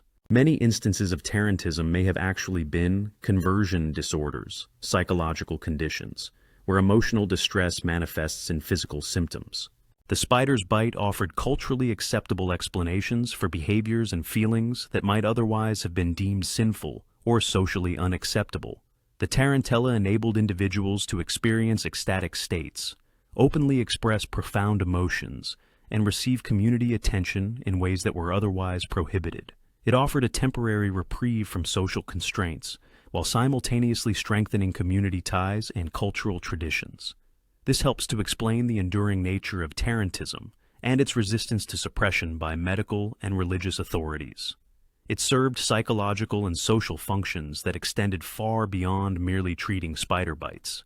Today, as we re-examine the therapeutic value of dance and movement, the tarantella cure no longer appears as mere primitive superstition. Instead, it is viewed as a sophisticated form of holistic medicine that addresses the complex interplay between physical symptoms, psychological distress, and social isolation characteristic of many illnesses. The next time you witness someone dancing with unrestrained abandon, lost in the rhythm and movement, remember the victims of tarantism who found their healing through this same blend of music, movement, and human connection. Their cure began with a spider's bite, yet it led to discoveries about the healing power of dance that modern medicine is only beginning to comprehend. As we navigate the deep hours of the night, we might listen for the ghostly echoes of tarantella music still resonating in the Italian olive groves. These eternal rhythms beckon us to dance our way from sickness to health, from isolation to community, from the venom of our fears to the curative power of movement and song. However, not all medieval healing practices involved dancing. Some were centered on the pursuit of ultimate transformation itself. In the deepest hour before dawn, when medieval alchemists would attend their furnaces and peer into bubbling retorts by the flickering candlelight, let me tell you about history's most renowned impossible quest, the search for the philosopher's stone. This legendary substance was believed to possess the ability to transmute lead into gold and grant eternal life to its possessor. For centuries, reputable historians dismissed this pursuit as the ultimate medieval wild goose chase, serving as a cautionary tale about the consequences of prioritizing magical thinking over rational inquiry. The entire endeavor seemed like pure fantasy, leading otherwise intelligent individuals to squander their lives chasing unattainable dreams through incomprehensible procedures cloaked in mystical jargon. But as researchers began to examine alchemical texts more closely and archaeologists unearthed actual medieval laboratories, a vastly different picture emerged. These alchemists were not deluded treasure hunters. They were systematic experimenters who developed fundamental techniques that would later form the bedrock of modern chemistry. And their quest for the philosopher's stone, far from being mere fantasy, was grounded in careful observations of real phenomena, interpreted through the conceptual frameworks available to them. What is truly fascinating is that medieval alchemists were indeed making legitimate chemical discoveries, even when they interpreted their results using theories we now know to be incorrect. Archaeological excavations of alchemical laboratories have revealed apparatus and residues that demonstrate a remarkably high level of technical proficiency. They developed techniques for distillation, sublimation, and crystallization that remained unsurpassed until the 18th century. They created novel glassware and heating systems that allowed for precise temperature control. Furthermore, they systematically recorded their procedures and results in a manner that facilitated replication and refinement by subsequent practitioners. One of the most impressive aspects was the empirical foundation that underpinned all the mystical language used. Despite the symbolic imagery and obscure terminology, alchemists were meticulous observers who based their theories on repeated experimentation. While they might have interpreted results through concepts like sympathies and signatures, they achieved those results through the systematic manipulation of tangible chemical processes. Modern analysis of alchemical texts has unveiled a sophisticated understanding of metallurgy and chemistry hidden beneath the symbolic language. When an alchemist described the marriage of the Red King and the White Queen, they were often referring to specific chemical reactions between metallic compounds. The death and resurrection of metals documented oxidation and reduction processes, which remain fundamental to modern chemistry. The pursuit of the philosopher's stone led to numerous practical discoveries with immediate economic value. Alchemists devised new methods for refining precious metals, created pigments for artists, and synthesized medicines. They discovered phosphorus, antimony, and numerous other elements and compounds. They developed new alloys and metalworking techniques that revolutionized everything from weapons manufacturing to architectural decoration. Perhaps most significantly, however, they developed systematic approaches to experimentation and record-keeping that laid the groundwork for the scientific method. Alchemical laboratories were the very first organized research facilities in European history, where practitioners worked systematically towards long-term objectives, documented their procedures, and built upon the work of their predecessors across generations. The apparent failure to achieve transmutation now appears less like a fundamental error and more like an attempt to accomplish through chemical means what we now know requires nuclear processes. Medieval alchemists were endeavoring to alter atomic structure using techniques that could only rearrange molecular structures. Their goal was, in fact, achievable, but not with the tools and energy sources available to them at the time. Modern nuclear physics confirms that elements can indeed be transmuted, precisely what alchemists claimed was possible. Gold can be created from lead through nuclear bombardment. Although this process is considerably more expensive than mining gold from the earth, the alchemists' theoretical understanding was essentially correct. They simply lacked the necessary technology. Even more remarkably, certain alchemical procedures may have occasionally resulted in actual transmutation through mechanisms not understood at the time. Recent research suggests that specific high-temperature chemical processes, particularly those involving electrical phenomena, might be capable of inducing low-level nuclear reactions under particular conditions. It is plausible that some medieval procedures inadvertently created these conditions, leading to small-scale transmutations that would have appeared miraculous. The pursuit of immortality through alchemical means also turns out to have been more rational than was once believed.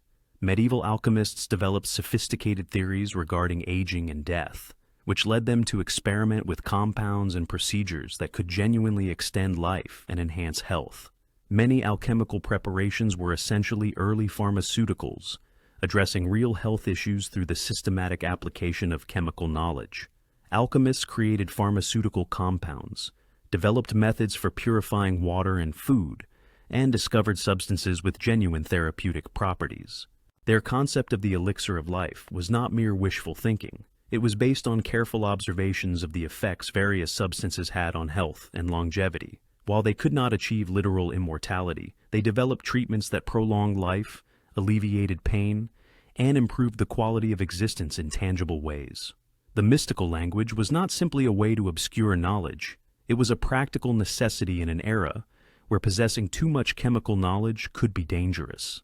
Techniques for creating explosives, poisons, or economically valuable substances had to be protected from political authorities and competitors. The alchemical tradition provided one of the sole intellectual frameworks that allowed medieval scholars to investigate natural phenomena without directly conflicting with religious authority. By embedding their research within spiritual and philosophical contexts, alchemists could pursue empirical studies that might otherwise have been forbidden. Modern historians now recognize alchemy as a critical transition between ancient craft traditions and the modern scientific method. Alchemists preserved and systematized practical knowledge while developing theoretical frameworks and experimental techniques later adopted by the pioneers of modern science. Figures like Isaac Newton, Robert Boyle, and other founders of the scientific revolution were deeply influenced by alchemical ideas. Newton, for instance, dedicated more time to alchemy than physics, and his understanding of matter and force was shaped by alchemical concepts of transformation and sympathy. As we sit in the quiet hours before dawn, reflecting on those practitioners who tended their fires and watched their retorts bubble in the hope of unlocking the ultimate secrets of transformation, we might contemplate the complex relationships between dream and discovery, aspiration and achievement. The alchemists never found their philosopher's stone in the form they envisioned, but they discovered something perhaps even more valuable. The quest for knowledge and methods that would eventually empower humanity to comprehend and command the material world in ways their ancestors could scarcely fathom was a driving force. This monumental aspiration yielded discoveries more valuable than any precious metal, systematic approaches to inquiry that formed the bedrock of modern science, practical applications that evolved into contemporary technology, and a profound belief that human intellect could unravel nature's most profound enigmas through diligent observation and logical deduction. While the philosopher's stone may still elude our grasp, the pursuit persists in every laboratory where investigators endeavor to comprehend the fundamental interactions of matter and energy, and in every effort to prolong human life and alleviate suffering. It is present in every endeavor to transmute the base elements of existence into something nobler and more perfected. Dawn is breaking, and with it emerges a narrative of terror that roamed the French countryside with palpable claws and teeth. As the morning breaks and shadows begin their gradual retreat, allow me to recount a terror that haunted the French countryside during the 1760s. It was a creature so terrifying, so seemingly improbable, that for centuries it was dismissed as mere folklore or peasant superstition. However, the beast of Gévaudan was undeniably real, and the 3 years of horror it inflicted were meticulously recorded with a bureaucratic precision that amplifies the chilling nature of the tale. The Gévaudan region, situated in what is now southern France, was a wild and untamed landscape, characterized by forested hills, rugged rock formations, and isolated agrarian communities where wolves posed a recognized threat, albeit usually one that could be managed. But in the summer of 1764, a sinister change occurred. Reports reached the authorities detailing attacks of a nature unprecedented in living memory. The very first documented victim was Jeanne Boulet, who met her end near Le Malzieu on June 30th, 1764. What distinguished her demise wasn't solely the ferocity of the attack, but its surgical precision. The creature specifically targeted her throat and head with uncanny accuracy, leaving the remainder of her body largely untouched. This was no random act of wolfish savagery or a defensive animal encounter. It appeared almost deliberate, almost sentient. Within weeks, additional bodies surfaced. The victims were predominantly women and children, frequently discovered with their throats lacerated, but otherwise unmolested. The creature did not exhibit a propensity for consuming its victims. Most bodies were found mostly intact, a behavior utterly inconsistent with that of typical predators. Initially, local authorities presumed they were confronting an unusually large and aggressive wolf. Yet, as the attacks persisted and witness accounts emerged, it became evident that something extraordinary was stalking the region. The creature was described as being larger than any known wolf, possessing reddish fur, an immense head, and eyes that seemed to gleam with an almost human intelligence. What elevated the beast beyond the realm of legendary monsters was the systematic documentation undertaken by French authorities. This was not medieval superstition. It was the application of 18th century administrative rigor to an apparent supernatural menace. Royal officials compiled exhaustive reports for each attack, including victim descriptions, eyewitness testimonies, and any physical evidence recovered from the attack sites. Military contingents were mobilized to hunt the creature, and substantial rewards were offered for its apprehension. The investigation proceeded with a methodical thoroughness that would seem familiar to modern law enforcement agencies. Between 1764 and 1767, official records document upwards of 100 assaults attributed to the beast, resulting in an estimated 60 to 100 fatalities, depending on the source consulted. The victims spanned a wide demographic, from very young children to adults, with adolescents and young women constituting the majority. The attacks occurred across a considerable geographical spread, suggesting the creature possessed remarkable mobility and traversed extensive territory. The case was further compounded by the creature's apparent intelligence and adaptability. It seemed to learn from human attempts to corner it, altering its patterns of behavior and evading areas where hunters had laid traps. It displayed what witnesses described as near-human cunning, prompting some to theorize it might possess supernatural origins. The French government regarded the threat with sufficient gravity to dispatch experienced wolf hunters, military units, and noblemen with their own hunting parties. King Louis XVIII himself became personally involved, offering significant rewards and dispatching royal huntsmen to Gévaudan. The most notable among them was Jean Chastel, dispatched by the king in 1765. Following months of fruitless pursuit, Chastel claimed to have vanquished the beast in September 1765, presenting an unusually large wolf as proof of his success. However, attacks continued even after Chastel's departure, igniting renewed panic and leading to the conclusion that either the creature survived or multiple such animals were at large. This scenario repeated itself numerous times. Hunters would proclaim victory, only for new attacks bearing the same distinctive modus operandi to emerge. For contemporary researchers, the wealth of official documentation serves as both a boon and a burden. While detailed records are available, the material also contains conflicting accounts, undeniable exaggerations, and folkloric embellishments that tend to accumulate around traumatic events. Nevertheless, careful scrutiny has led the majority of experts to conclude that the beast was most likely a genuine animal or a succession of animals rather than a supernatural entity. The central question remains: what kind of animal could account for the specific attack patterns and observed behaviors? The prevailing theory posits that the beast was an exceptionally large and aggressive wolf, potentially a wolf-dog hybrid, which had acquired a specific predilection for preying on humans.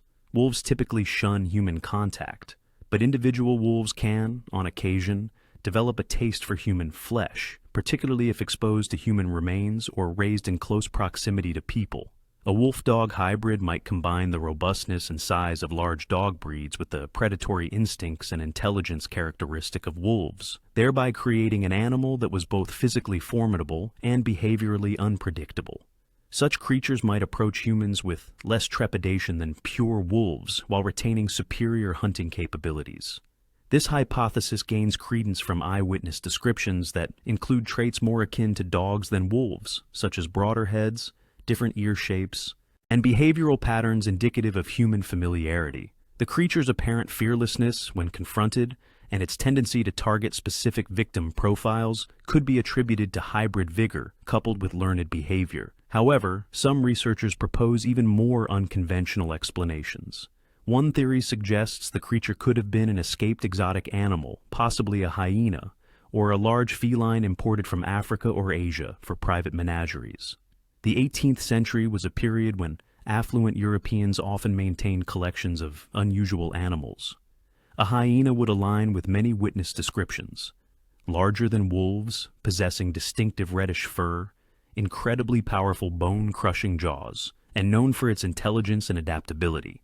Hyenas can produce vocalizations that might have been interpreted as nearly human, and their behavioral patterns include characteristics consistent with the beast's apparent hunting preferences. Perhaps most intriguingly, some researchers speculate that the beast might have been a deliberate creation, a trained animal utilized by humans for purposes that remain obscure. The creature's demonstrated intelligence and adaptability could be explained by its training to hunt specific types of prey. Its ability to evade professional hunters might reflect not only intrinsic animal cunning, but also human direction. The ultimate resolution arrived in June 1767, when a local hunter named Jean Chastel claimed to have slain the creature during a hunt organized by the Marquis d'Epchier. Chastel's account differed from preceding unsuccessful attempts, asserting that he employed silver bullets blessed by a priest, and reporting that the beast exhibited an almost supernatural resilience to conventional ammunition. The creature Chastel killed was described as distinct from any regional wolf, larger, with unusual coloration and dentition, and containing partially digested human remains in its stomach. The carcass was preserved and dispatched to Versailles for examination by royal naturalists, but regrettably decomposed en route, leaving only skeletal fragments and descriptive accounts. Attacks ceased following Chastel's kill, and the case was officially concluded. Nevertheless, the definitive identity of the beast was never conclusively established. The case of the Beast of Gévaudan has become a benchmark for researchers investigating other historical accounts of monstrous creatures. What sets the beast apart from other legendary beings is the caliber and volume of contemporary documentation. Unlike most monster narratives heavily reliant on folklore, the Gévaudan case was meticulously recorded by numerous independent observers employing Enlightenment-era investigative methodologies. Ultimately, the beast represents something more intricate than a simple monster tale. It exemplifies the convergence of rationality and inexplicable phenomena, of systematic investigation and primal fear, of the scientific method and the intrinsic limitations of human understanding. As dawn breaks and the shadows that accompanied us through the night begin to recede, we might contemplate what the beast teaches us about truth and enigma. Here was an incident thoroughly investigated using the most advanced methods available, extensively chronicled by credible witnesses. Yet the fundamental question of the beast's true nature remains unresolved. Perhaps herein lies the most significant lesson. Even our most methodical attempts to comprehend the world can encounter phenomena that defy straightforward explanation. While the beast may have been vanquished, the mystery it embodies serves as a perpetual reminder that reality may encompass elements extending beyond our present comprehension.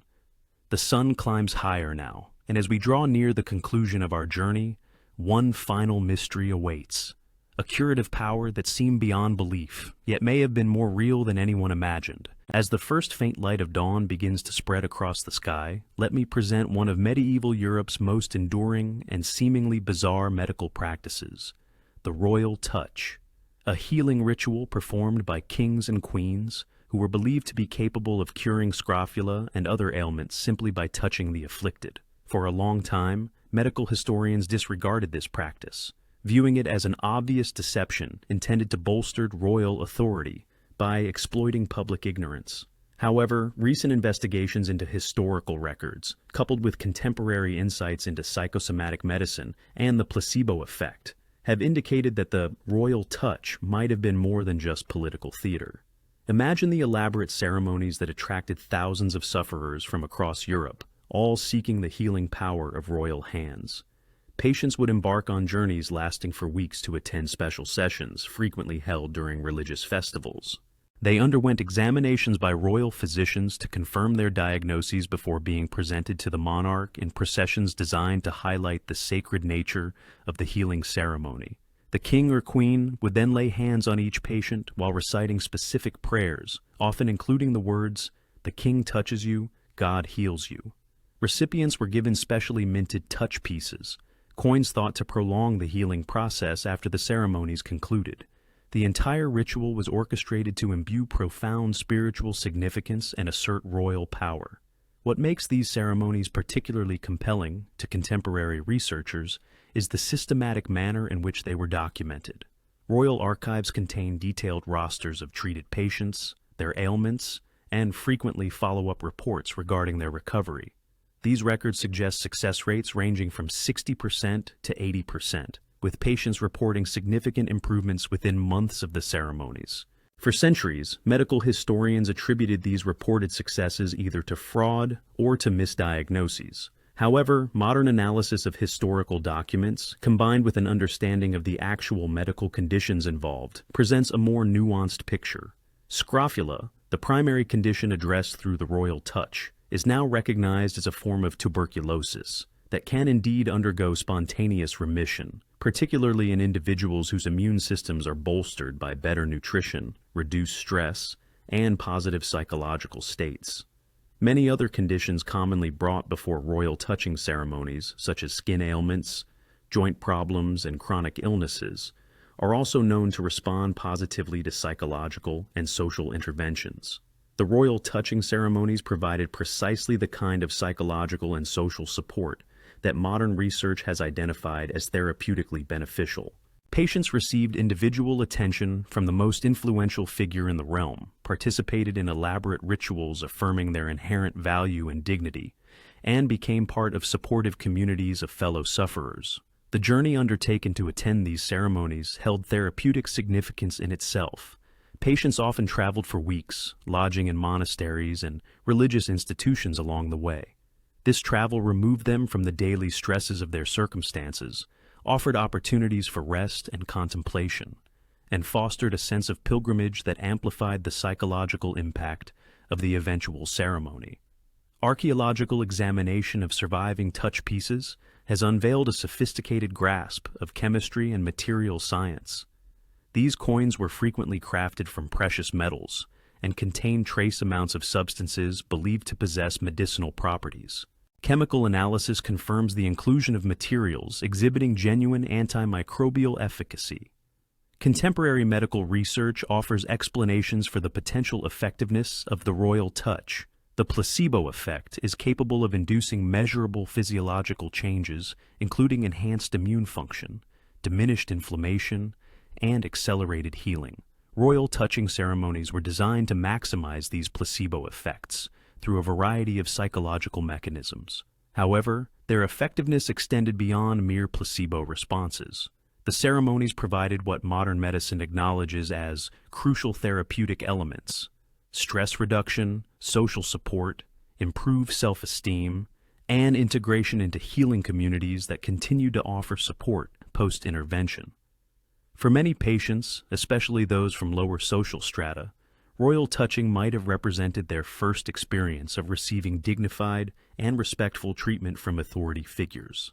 The psychological impact of having the monarch personally attend to their suffering could profoundly influence their sense of self-worth and their belief in their capacity to heal. Archaeological excavations at medieval sites have yielded insights into the efficacy of royal touching protocols.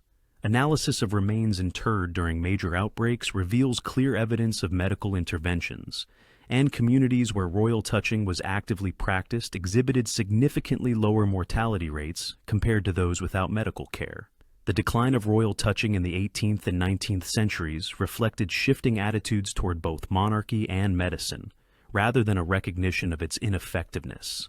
As Enlightenment rationalism challenged notions of divine kingship, and as scientific medicine developed more effective treatments, there was diminished societal support for healing practices reliant on supernatural intervention.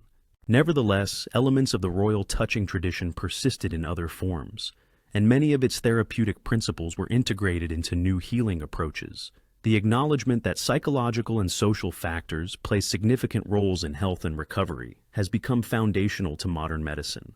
Today, as we re-emphasize the importance of therapeutic relationships between healers and patients, royal touching no longer appears as primitive superstition. Instead, it is seen as a sophisticated understanding of the psychological and social dimensions of healing, dimensions that modern medicine is only beginning to fully appreciate. The elaborate ceremonies that brought kings and queens into direct personal contact with their most vulnerable subjects represented a form of healthcare delivery that valued human dignity, community support, and holistic approaches to healing. While we may no longer believe in the divine healing power of royal hands, we can recognize the wisdom in healing practices that treat patients as whole individuals rather than merely collections of symptoms. As we witness the strengthening dawn outside our windows, contemplating those ceremonies where monarchs place their hands upon the heads of suffering subjects, we might reflect on what those rituals reveal about the nature of healing and the interplay between power and care. The royal touch may have been founded on mistaken theories of divine kingship, but it fostered healing relationships that genuinely aided people in ways that purely biochemical approaches sometimes fail to achieve. These ceremonies embodied principles of human dignity, community responsibility for health, and the significance of hope and faith in the healing process, principles that remain as relevant today as they were a millennium ago. In our era of high-tech medicine and evidence-based practice, we sometimes overlook that healing has always been as much about human connection as it is about medical intervention. Royal touching ceremonies remind us that sometimes the most potent medicine is the recognition that suffering is important, that individual lives possess value, and that communities have an obligation to offer hope and support to their most vulnerable members. The divine right of kings may be a relic of the past, but the human right to compassionate care endures. Perhaps that is the true legacy of the royal touch, not the questionable belief that monarchs possess supernatural healing abilities, but the enduring truth that healing flourishes most effectively within relationships characterized by genuine care, respect, and human dignity. The sun ascends higher now, ushering in the full daylight. Our exploration of medieval enigmas draws to a close, yet there remain stories to be told and truths to be uncovered in the liminal spaces between legend and history.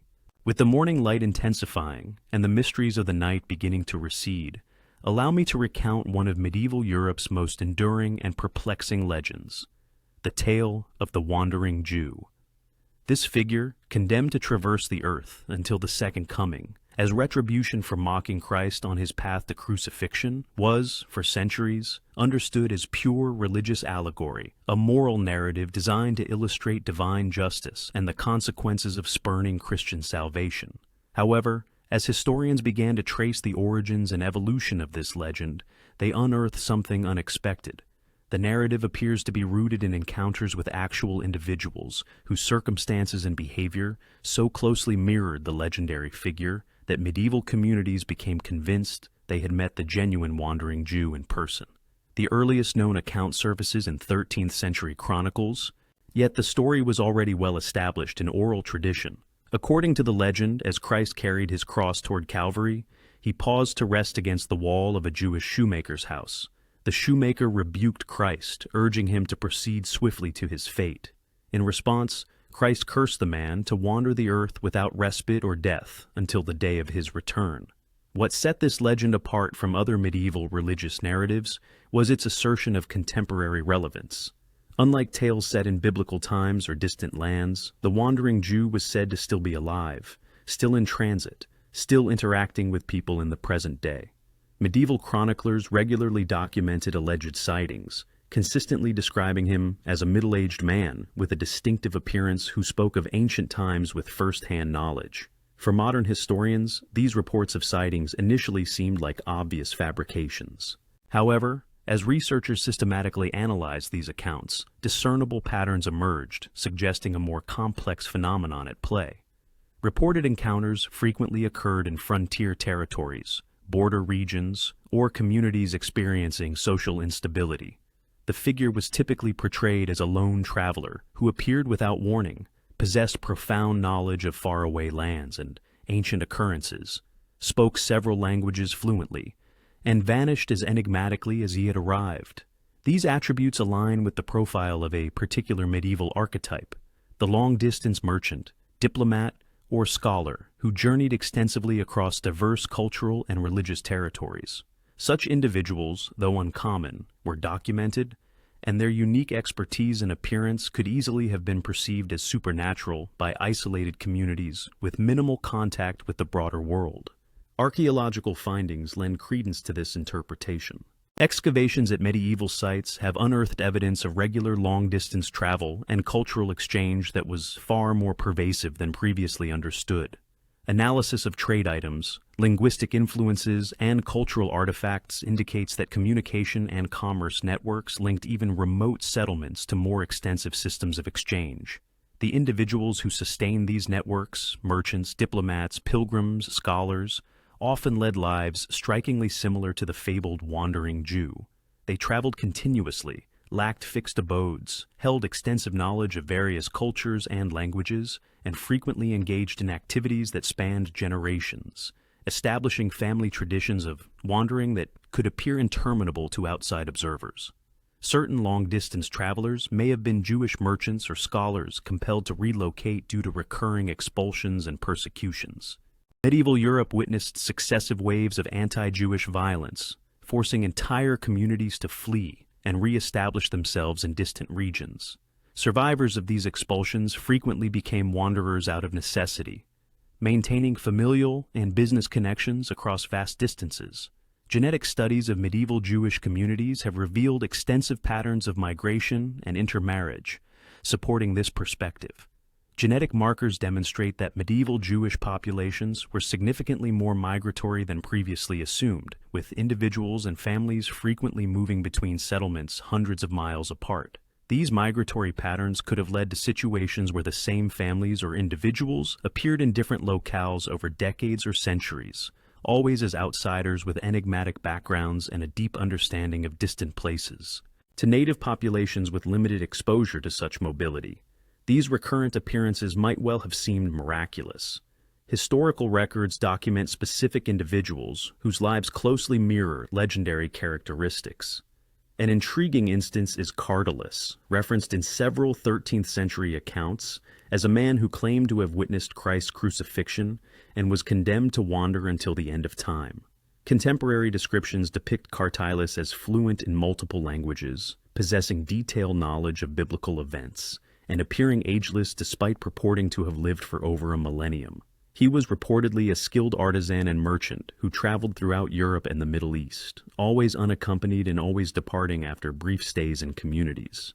Modern analysis suggests Cardulus might have been an actual historical figure, potentially a Jewish merchant or scholar who adopted this persona to explain his extensive travels and unusual knowledge.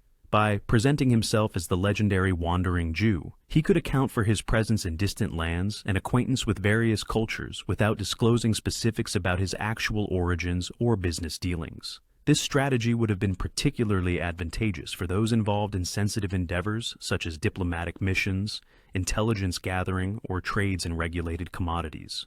The persona of the Wandering Jew offered a form of supernatural diplomatic immunity, potentially shielding travelers from suspicion or persecution while enabling them to move freely across political and religious divides. The psychological and social functions of the Wandering Jew legend were also considerable. For medieval Christian societies, the figure served as a potent symbol of the repercussions of rejecting Christian salvation. However, he also embodied something more complex, the potential for encountering the divine or supernatural in everyday existence, and the obligation to extend hospitality to strangers who might be more than they seemed. Numerous reported encounters highlighted themes of hospitality, generosity, and the concealed nature of divine tests. The figure would appear as an unassuming traveler seeking refuge or aid, and the manner in which he was received would dictate whether communities experienced blessings or punishments. These narratives served vital social purposes by fostering a sense of community responsibility to welcome strangers and assist travelers.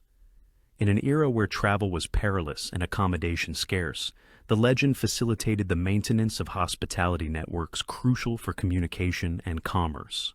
The legend also provided a framework for comprehending cultural differences and diversity. The Wandering Jew was typically depicted as possessing extensive knowledge of diverse languages, customs, and religious practices. Far from being feared for this insight, he was often revered as a fount of wisdom and information about the wider world. This positive view of cultural difference was somewhat atypical for medieval Europe, where foreigners were frequently regarded with mistrust. The legend created an opening for the acceptance and even celebration of the sort of cosmopolitan knowledge derived from extensive travel and cross-cultural engagement. Contemporary research into migration patterns, refugee experiences, and diaspora communities has furnished novel perspectives on the historical underpinnings of the legend. The figure signifies not supernatural retribution, but profoundly human experiences of displacement, loss, and the quest for belonging that have characterized human existence throughout history. Modern genetic analysis and genealogical research have traced specific family lineages that maintain long-distance migratory patterns across multiple generations, creating precisely the kind of recurring appearances in distant communities that could have inspired beliefs in immortal wanderers. The legend ultimately sheds more light on medieval perspectives regarding travel, cultural difference, and divine intervention than on any specific supernatural entity. Yet, it also illustrates how mythological narratives can emerge from and interact with historical realities in intricate ways that blur the lines between folklore and authenticity. As we embrace the full light of morning, contemplating those enigmatic travelers who materialized in medieval settlements with their tales of distant lands and ancient eras, we might consider how legends help us interpret experiences that transcend our ordinary categories of understanding. The Wandering Jew may have been a myth, but the wanderers who inspired that myth were real individuals displaced by persecution, driven by curiosity, or drawn by opportunity to lives of perpetual movement across a world far more interconnected and cosmopolitan than we often realize. Their narratives remind us that human mobility and cultural exchange have always been more extensive than official histories suggest, and that the most enduring legends frequently preserve recollections of human experiences that might otherwise be lost to time. The Wandering Jew continues his journey, not as a supernatural being, but as a symbol for all the displaced, exiled, and perpetually traveling souls who carry the memories and wisdom of faraway places into our own familiar settings. The sun intensifies as we approach our next enigma, one that challenges our assumptions about the limits of human resilience. As the sun ascends, dispelling the lingering shadows of night, allow me to recount one of medieval Christianity's most remarkable allegations: the narratives of saints and holy individuals who were purportedly entirely immune to fire, capable of walking through flames unharmed, handling burning embers with their bare hands, and even sleeping soundly in furnaces without sustaining injury.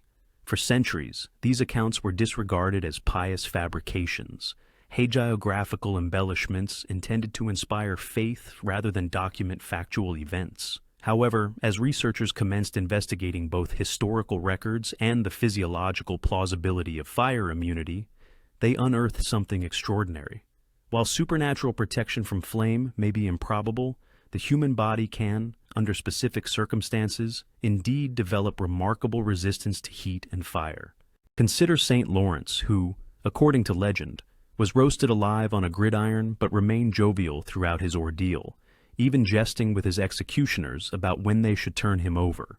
Or envision Catherine of Siena, whose ecstatic trances reportedly rendered her impervious to pain and damage from fire.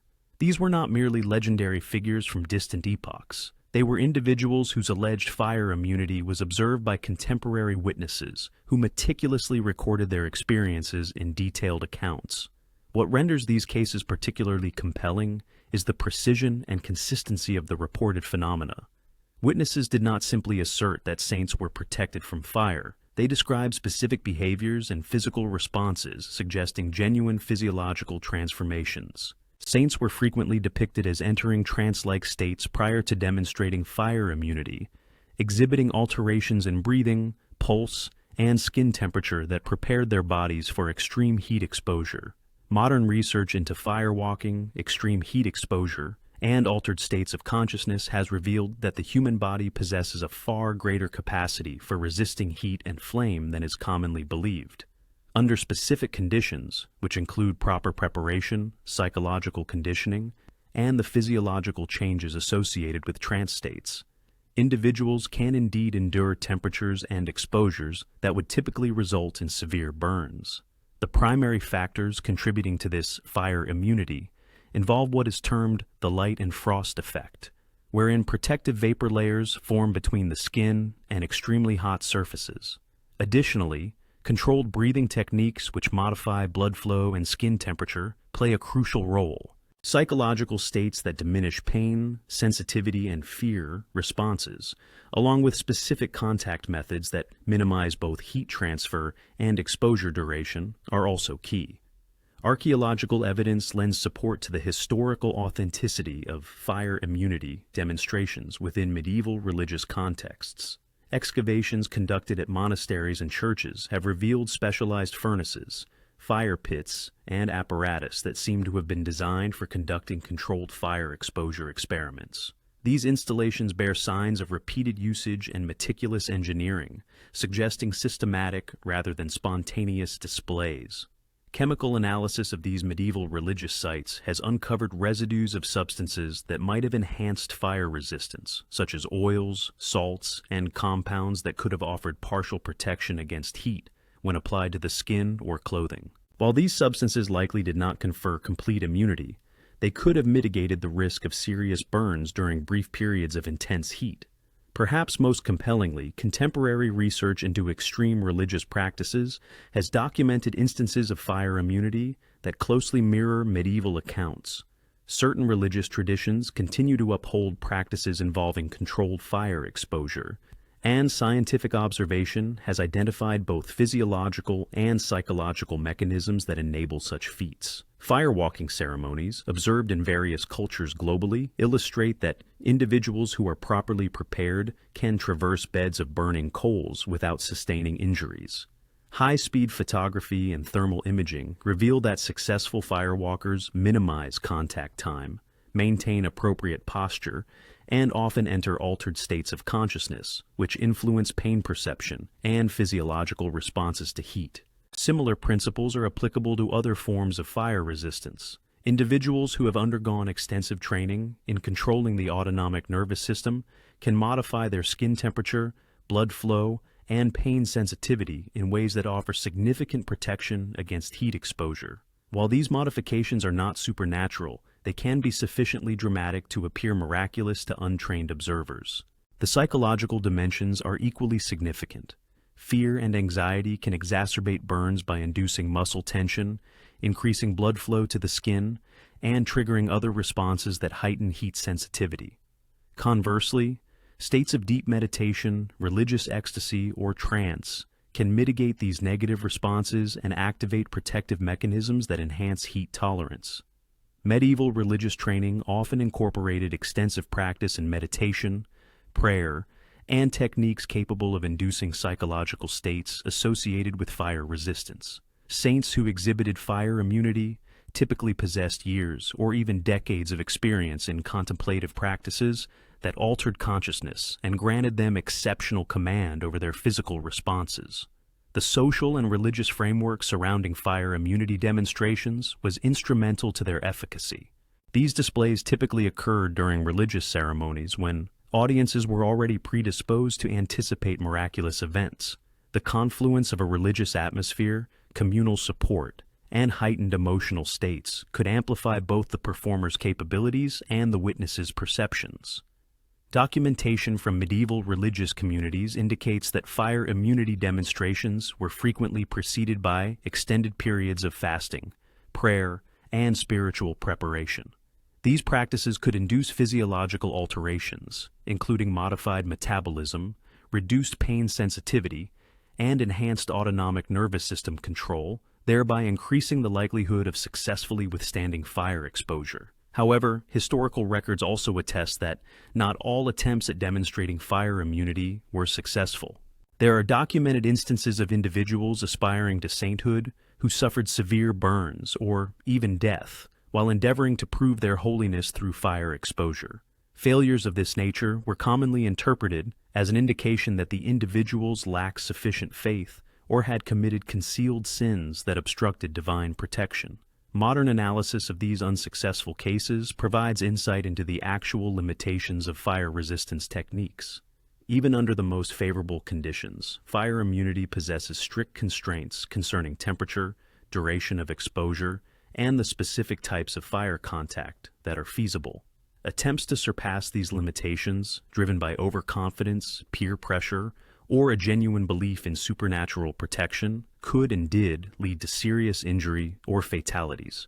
Contemporary research into extreme human performance continues to unveil new possibilities regarding what the human body and mind can achieve under extraordinary circumstances. Studies focusing on meditation masters, extreme athletes, and individuals with unusual neurological conditions have documented abilities that earlier researchers would have deemed impossible. Several modern practitioners of firewalking and heat resistance have undergone extensive scientific study, utilizing instruments to measure skin temperature, pain responses, and other physiological indicators during fire exposure.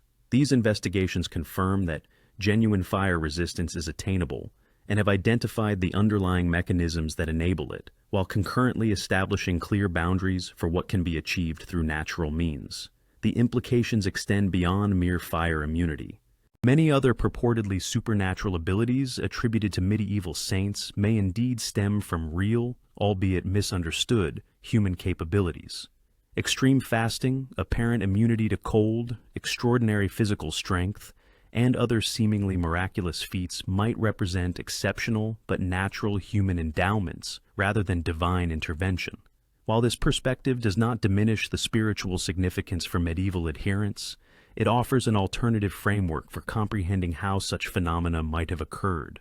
Rather than necessitating supernatural explanations, fire immunity and analogous abilities represent the outer limits of human potential. These are extraordinary, yet achievable states that emerge when physical training, psychological preparation, and optimal conditions converge. The fireproof saints may not have been shielded by divine miracles, but they may have discovered and demonstrated genuine human capacities that most individuals never develop or explore. Their accomplishments signify not a suspension of natural law, but a full manifestation of natural possibilities that remain largely untapped within ordinary human experience. As we transition into the full morning light, contemplating those medieval holy figures who fearlessly entered flames that would have terrified ordinary mortals, we might reflect on what their example suggests about the latent potential residing within all human beings.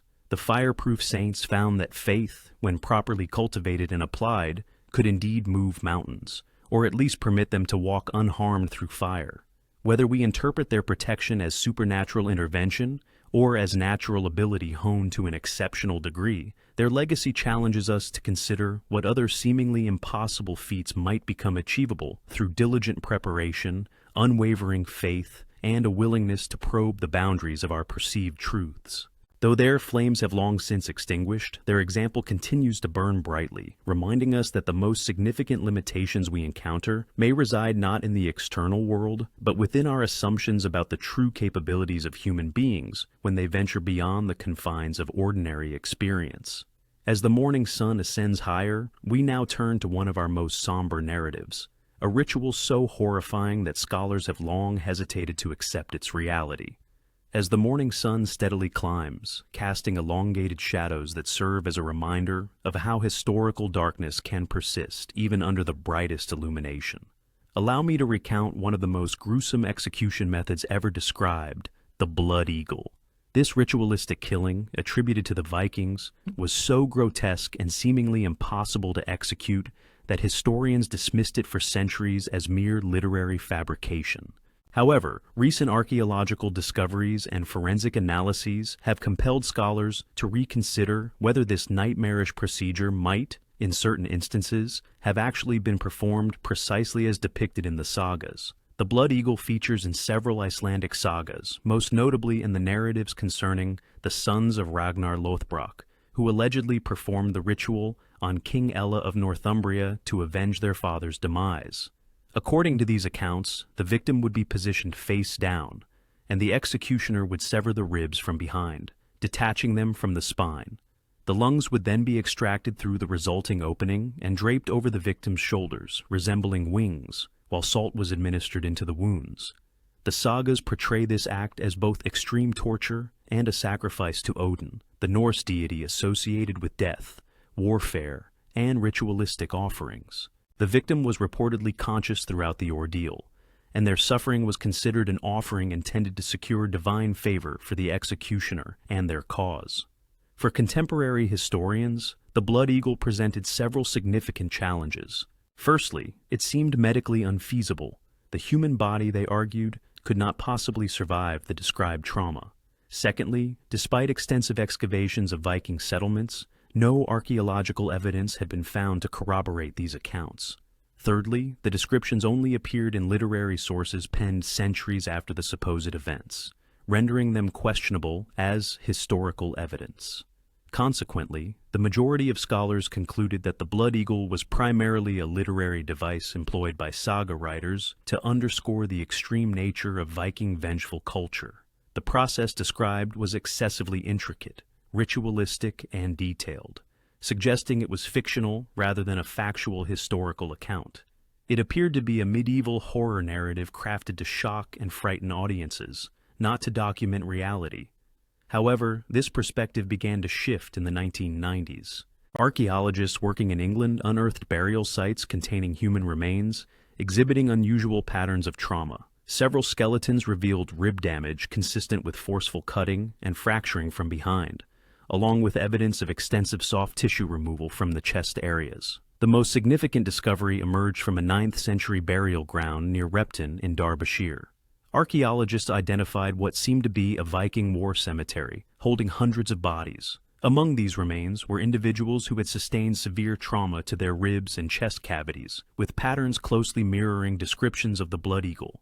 Forensic analysis detected cut marks on the ribs that suggested the use of sharp metal implements, akin to Viking-era weapons and tools. The alignment of these cuts indicated that the ribs had been systematically detached from the spine, precisely as narrated in sagas.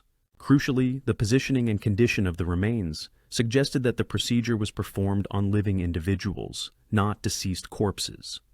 Computer modeling based on skeletal evidence has substantiated that the blood eagle, while extremely traumatic, could theoretically be carried out on a living person, potentially allowing them to survive for the duration mentioned in literary sources. The critical factor is that severing the ribs from behind would not necessarily cause immediate lung puncture, and extracting the lungs through the opening might not result in instant death if executed with care.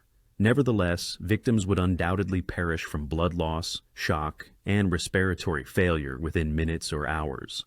The saga's claims of victims remaining conscious and able to speak throughout the ordeal align with medical understanding of trauma responses and the body's capacity to maintain consciousness under extreme duress.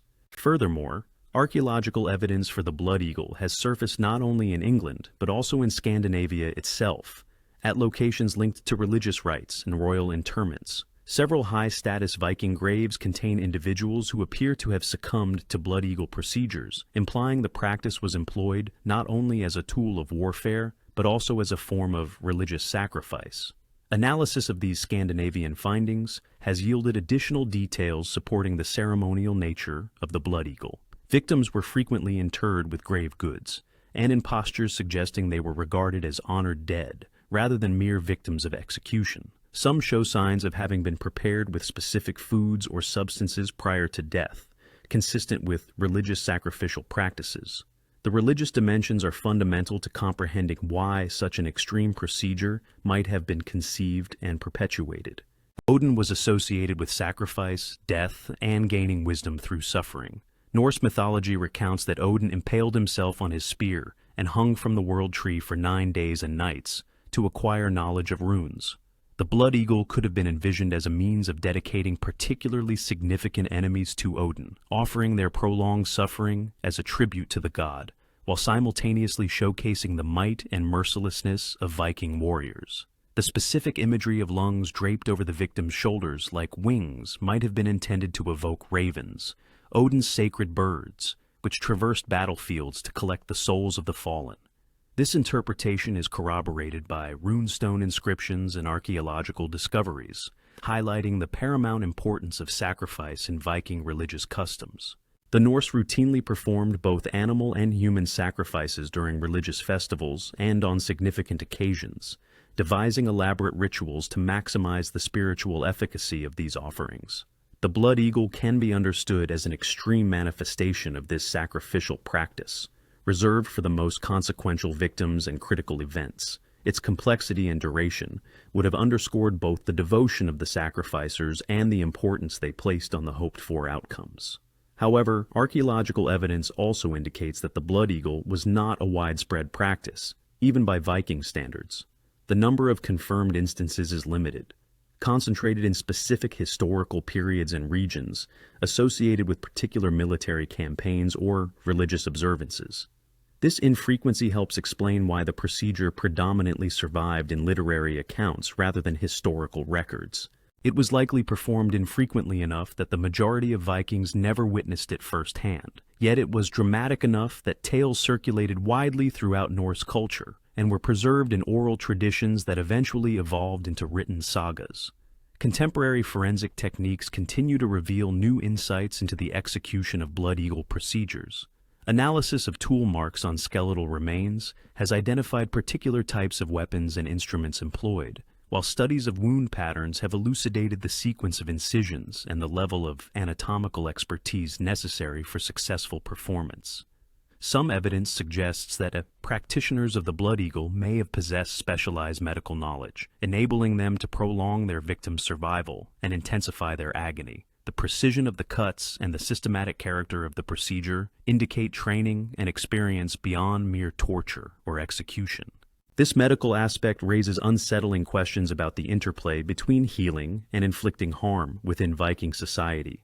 The same anatomical understanding used for treating injuries and saving lives could also have been harnessed to deliver precise and protracted torture. Some scholars propose that the blood eagle might have been executed by individuals who served dual roles as healers and ritual specialists in Viking communities. The psychological impact on both victims and observers was likely as significant as its religious or military functions. Its extreme nature would have produced potent psychological effects extending well beyond the immediate participants. For the Vikings carrying out the ritual, it served as a demonstration of their dominion over life and death, their devotion to their deities, and their readiness to resort to extreme measures to achieve their objectives. For their adversaries, witnessing or hearing about blood, eagle executions would have instilled terror and demoralization, potentially influencing the outcomes of military campaigns.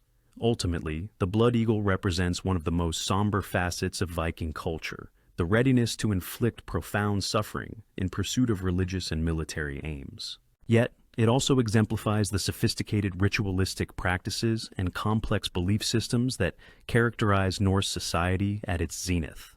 As we proceed further into contemplation, considering those ancient practices that stretched the boundaries of human cruelty in service of divine purpose, we may reflect on the fine line that can exist between religious devotion and ritualized violence, between honor and horror. The blood eagle serves as a reminder that some of history's most disturbing aspects are also among its most real, and that our ancestors were capable of both extraordinary ingenuity and extreme barbarity in their endeavors to comprehend and influence the forces shaping their world. The sun ascends higher now, and as we approach the final enigmas of our journey, we carry with us the sobering realization that humanity is capable of both remarkable compassion and horrifying cruelty. Sometimes within the same cultural framework, sometimes in service of identical beliefs. However, gentler mysteries lie ahead. As the morning light intensifies and we prepare to emerge from the profound darkness of the night, allow me to recount one of medieval Christianity's most perplexing phenomena: the incorruptible saints, holy individuals whose bodies were purported to remain perfectly preserved long after death, exhibiting no signs of decay, even after decades or centuries entombed. For many generations, these accounts were dismissed as pious deception or hopeful fantasy, the kind of miraculous assertions that credulous adherents might accept, but which rational observers could safely disregard. Yet, contemporary forensic science and archaeological investigation have revealed that some of these cases appear to be authentic, that under particular circumstances, human bodies can indeed remain exceptionally well preserved for astonishing durations, and that medieval claims may have originated from careful observation of actual occurrences rather than religious fabrication. Imagine entering a medieval church and being presented with the flawlessly preserved body of a saint who passed away centuries prior, their skin still supple, their features still recognizable, sometimes even emitting pleasant fragrances instead of the typical odors of decomposition. This was not a singular miraculous event. It was a recurring phenomenon that the Catholic Church eventually integrated into its canonization process as evidence of divine favor. This tradition traces back to Christianity's earliest centuries, but reached its apex in medieval Europe, where the bodies of preserved saints became focal points for pilgrimage and veneration. In contrast to Egyptian mummification, which involved deliberate preservation techniques, incorruption was believed to occur spontaneously, through God's direct intervention. What distinguished these cases from ordinary preservation was not merely the absence of decay, but specific characteristics. Witnesses reported bodies remaining flexible rather than rigid. Their skin retained its natural color and texture. They occasionally emitted sweet aromas, and in some instances appeared to exhibit subtle movements, akin to breathing. Among the most renowned examples is Saint Catherine of Bologna, whose body remained lifelike for centuries after her death in 1463. Bernadette of Lourdes, who exhibited no signs of decay when exhumed decades after her passing in 1879. These were not merely medieval tales. They represented documented instances meticulously investigated by church authorities. Contemporary forensic scientists who have studied these phenomena have concluded that while supernatural preservation is unattainable, there exist specific natural circumstances that can yield preservation effects closely mirroring historical accounts. The crucial elements include extremely arid environments that impede bacterial proliferation, consistent cool temperatures that retard decomposition, alkaline soil conditions that neutralize decay-inducing acids, and an absence of oxygen. When these factors coincide, human bodies can remain remarkably preserved for centuries. The preservation is not flawless. It is not akin to being alive, but it can be striking enough to appear miraculous to observers unaware of the underlying processes. Archaeological examinations of medieval burial sites have indicated that numerous locations where incorruptible saints were laid to rest possessed environmental conditions conducive to natural preservation. Churches erected on elevated ground with superior drainage, stone sarcophagi providing stable temperature and humidity control, and burial practices that limited oxygen exposure all contributed to establishing these preservation conditions. Chemical analyses of soil samples from saint burial sites have verified the presence of minerals and substances that would naturally inhibit decomposition. Some sites demonstrate preservation conditions comparable to renowned archaeological locations, where ancient bodies have been naturally mummified over millennia. However, perhaps most significantly, modern methodologies have been applied to allegedly incorruptible saints themselves. In instances where church officials permitted scientific scrutiny, researchers have been able to ascertain actual preservation states and identify the responsible mechanisms. The outcomes have been varied yet insightful. Certain purported incorruptibles have been found to be partially or entirely artificial. Wax effigies, masked skeletal remains, or bodies that had been secretly embalmed. Conversely, others have displayed authentic preservation, attributable to natural processes rather than divine intervention. Saint Bernardet, for example, was discovered to be exceptionally well preserved upon examination in the 20th century. Scientific analysis, however, revealed that the preservation stemmed from the specific environmental conditions of her burial site, not a divine miracle. The cool, dry ambiance within her stone tomb had fostered an environment that naturally inhibited decomposition. What renders these discoveries particularly compelling is that they do not necessarily negate the religious significance that believers ascribe to incorruption. Medieval Christians observing these preserved bodies were witnessing genuine occurrences. They simply interpreted them through the available conceptual frameworks of their time. The fact that certain holy individuals were interred in sites conducive to preservation could be viewed as evidence of divine providence operating through natural means, rather than a supernatural suspension of natural law. From this viewpoint, incorruption becomes a manifestation of God working in concert with nature, not against it. Modern preservation science has indicated that individuals who adhered to ascetic lifestyles, frequently fasted, abstained from rich foods, and engaged in meditation might have possessed body chemistry more amenable to preservation post-mortem. The very practices associated with sanctity may also have established conditions that promoted incorruption. For medieval societies, the physical remains of preserved saints served as tangible affirmations of divine presence and favor. They provided focal points for devotion, pilgrimage, and collective identity, thereby bolstering religious faith during arduous periods. The examination and veneration of incorruptible saints fostered rituals that strengthened social cohesion and offered frameworks for confronting death and loss. Yet, the tradition of incorruption also presented challenges. The aspiration to possess local saints led to inter-community rivalry and, at times, to the fabrication of miraculous preservation. Church authorities were compelled to develop increasingly sophisticated methods for investigating alleged cases and differentiating authentic phenomena from deception. The evolution of these investigative procedures contributed to nascent forms of forensic science. Church commissions gained proficiency in meticulously documenting preservation, comparing cases across diverse locations and eras, and formulating criteria for assessing claims of miraculous preservation. As we approach ultimate mysteries, contemplating those preserved saints whose bodies defied the conventional processes of decay, we may ponder the meaning of preservation and its significance to us. The incorruptible saints embody humanity's enduring struggle with mortality, our yearning to believe that death is not final, that something of value endures beyond the dissolution of the flesh. Whether preserved through divine action or natural chemistry, these remains served as potent symbols of hope and continuity, enabling medieval communities to grapple with loss and find meaning in the face of mortality. They underscore that the demarcation between the natural and the supernatural, between scientific inquiry and faith, is often subtler than assumed. The saints may not have vanquished death through miraculous preservation, but they achieved a form of immortality through the narratives surrounding them, the communities that coalesced around their memory, and the ongoing quest for understanding spurred by their cases. As the sun ascends, casting its brilliance, and we prepare for a final, sobering account, let us recall that not all 15th century systems were as benevolent as mistaken medical practices or honest misinterpretations of natural events.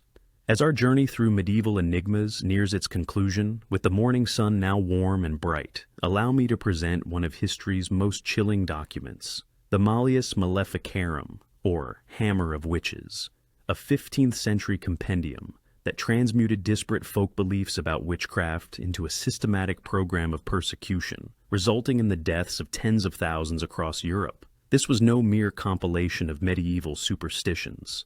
The Malleus was something far more insidious, a sophisticated manual that furnished legal frameworks, interrogation techniques, and theological justifications for what would evolve into one of history's most organized campaigns of terror against marginalized groups.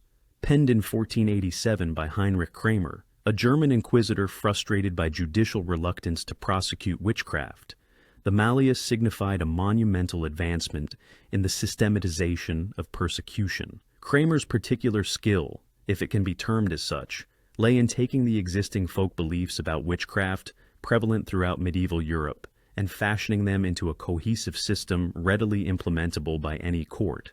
This was not simply a description of alleged witchcraft practices. It was an exhaustive instruction manual for conducting witch trials, complete with detailed procedures for interrogation, torture, and execution. It supplied theological arguments to sway skeptical clergy, legal precedents to overcome hesitant magistrates, and psychological stratagems to elicit confessions that could implicate entire communities. The Malleus's efficacy was amplified by its systematic methodology. Instead of relying on sporadic outbreaks of anti-witch hysteria, Kramer devised a self-sustaining mechanism capable of sustaining persecution over decades and across vast geographical expanses. The manual provided standardized protocols applicable to any court, instructional materials for training new inquisitors, and frameworks for surmounting local opposition. The document's influence was magnified by the advent of the printing press, enabling its widespread dissemination throughout Europe. Multiple editions were published, translated into various languages, and distributed to courts, monasteries, and universities. By the early 16th century, the Malleus had become the authoritative reference for witchcraft prosecution across significant portions of Europe. Modern analyses reveal the disconcerting sophistication of Kramer's approach to systematic persecution. He understood how to exploit pre-existing social tensions, foster internal discord within communities, and create self-perpetuating cycles of accusation that could endure for generations. The manual's psychological insights were particularly advanced. Kramer recognized that individuals often confessed under duress and developed methods for interpreting these confessions to implicate other community members. He grasped how to leverage fear, guilt, and social pressure to extract testimony that could fuel ongoing prosecutions. The legal framework was equally refined. Kramer addressed common objections to witchcraft prosecution, provided precedents for overcoming procedural impediments, and established evidentiary standards that rendered conviction virtually inevitable once an accusation was made. Archaeological findings offer sober insights into the actual consequences of Malleus-inspired persecution. Excavations of execution sites have unearthed mass graves containing the remains of hundreds of victims, frequently exhibiting evidence of the torture and execution methods detailed in the manual. The scale and systematic nature of these killings reflect the organized approach facilitated by the Malleus. Analysis of historical records demonstrates how witch trials were utilized to resolve property disputes, eliminate economic rivals, and settle personal grievances under the guise of religious rectitude. Property seizure records indicate that accused witches often had their assets confiscated to cover the costs of their own prosecution and execution, thereby creating financial incentives for continued persecution. Perhaps most disturbingly, modern analyses have revealed that many of the techniques detailed in the Malleus were genuinely effective in achieving their stated objectives. The systematic approach succeeded in eliminating accused witches, disrupting traditional practices, and establishing new forms of social control. The theological arguments were sophisticated enough to persuade educated authorities. The legal procedures were comprehensive enough to overcome most obstacles. The psychological techniques were effective enough to elicit confessions and quell community resistance. This efficacy helps explain why witch persecutions endured for centuries, despite growing skepticism regarding supernatural claims. The Mala had forged a system capable of operating through fear, avarice, and social conformity, even when participants harbored doubts about the supernatural justifications for their actions. The document serves as a perpetual warning that intellectual sophistication and systematic organization are not inherently virtuous.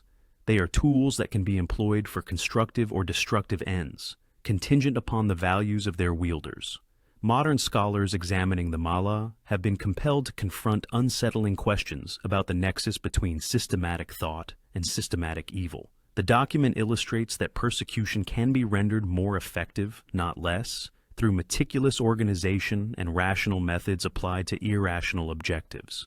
Contemporary research into genocide and mass persecution continues to expose the influence of techniques first pioneered by the Mala, the same methodologies for establishing systematic persecution, manipulating legal proceedings, and employing ideological justifications to legitimize violence against vulnerable groups have been adapted and refined by subsequent practitioners of organized oppression. The decline of which persecution reflected shifts in political and intellectual landscapes rather than a sudden acknowledgement of the Malas' moral failings.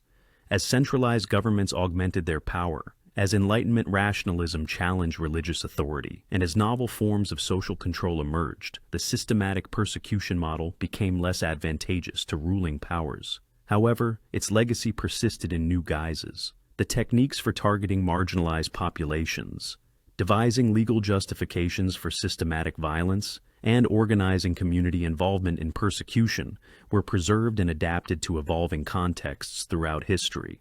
As we approach our concluding chapter, contemplating this somber era when superstition solidified into a system, we may consider how the principles that rendered witch persecution so devastatingly effective continue to resonate through history. The implements of systematic oppression remain accessible to those with malevolent intentions. Only unceasing vigilance can prevent their redeployment against new victims in novel forms.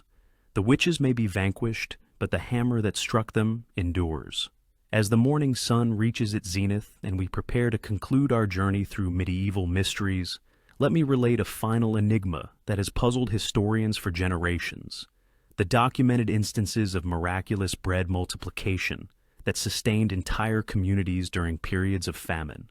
These events are so well recorded and widely witnessed that they defy dismissal as mere legend, yet they are so extraordinary they challenge our understanding of the medieval world. These were not akin to the biblical miracles of loaves and fishes, distant and mythical. These were contemporary occurrences documented by multiple independent observers. Often, these included skeptical individuals who had no religious or political motive to invent supernatural claims. The documentation is so comprehensive and consistent across various locations and time periods that historians have been compelled to treat these accounts with seriousness, even while struggling to provide explanations. Consider the case of St. Nicholas of Tolentino in 1305, when the Augustinian monastery faced a complete depletion of its grain stores during an exceptionally harsh winter. Contemporary accounts describe how the saint blessed their remaining handful of grain, and miraculously, the community's bread supply lasted through months of famine that claimed thousands in surrounding areas. The monastery's own meticulously kept accounting records show grain consumption that should have been mathematically impossible given their known supplies. Alternatively, examine the records from the monastery of Sandon during the famine of 1197, where Abbot Adam's chronicles detail the daily feeding of hundreds of refugees from bread supplies that never diminished, despite careful measurement and monitoring. The abbey's stewards, whose livelihoods depended on accurate resource management, maintained detailed ledgers indicating bread distribution far exceeding available grain stores. For centuries, historians dismissed these accounts as either pious fabrication or errors in record-keeping. They presumed that medieval monks were either deliberately inventing miracles to bolster their institution's prestige or were simply inept at basic mathematics and inventory control. However, modern analysis has uncovered a more complex reality.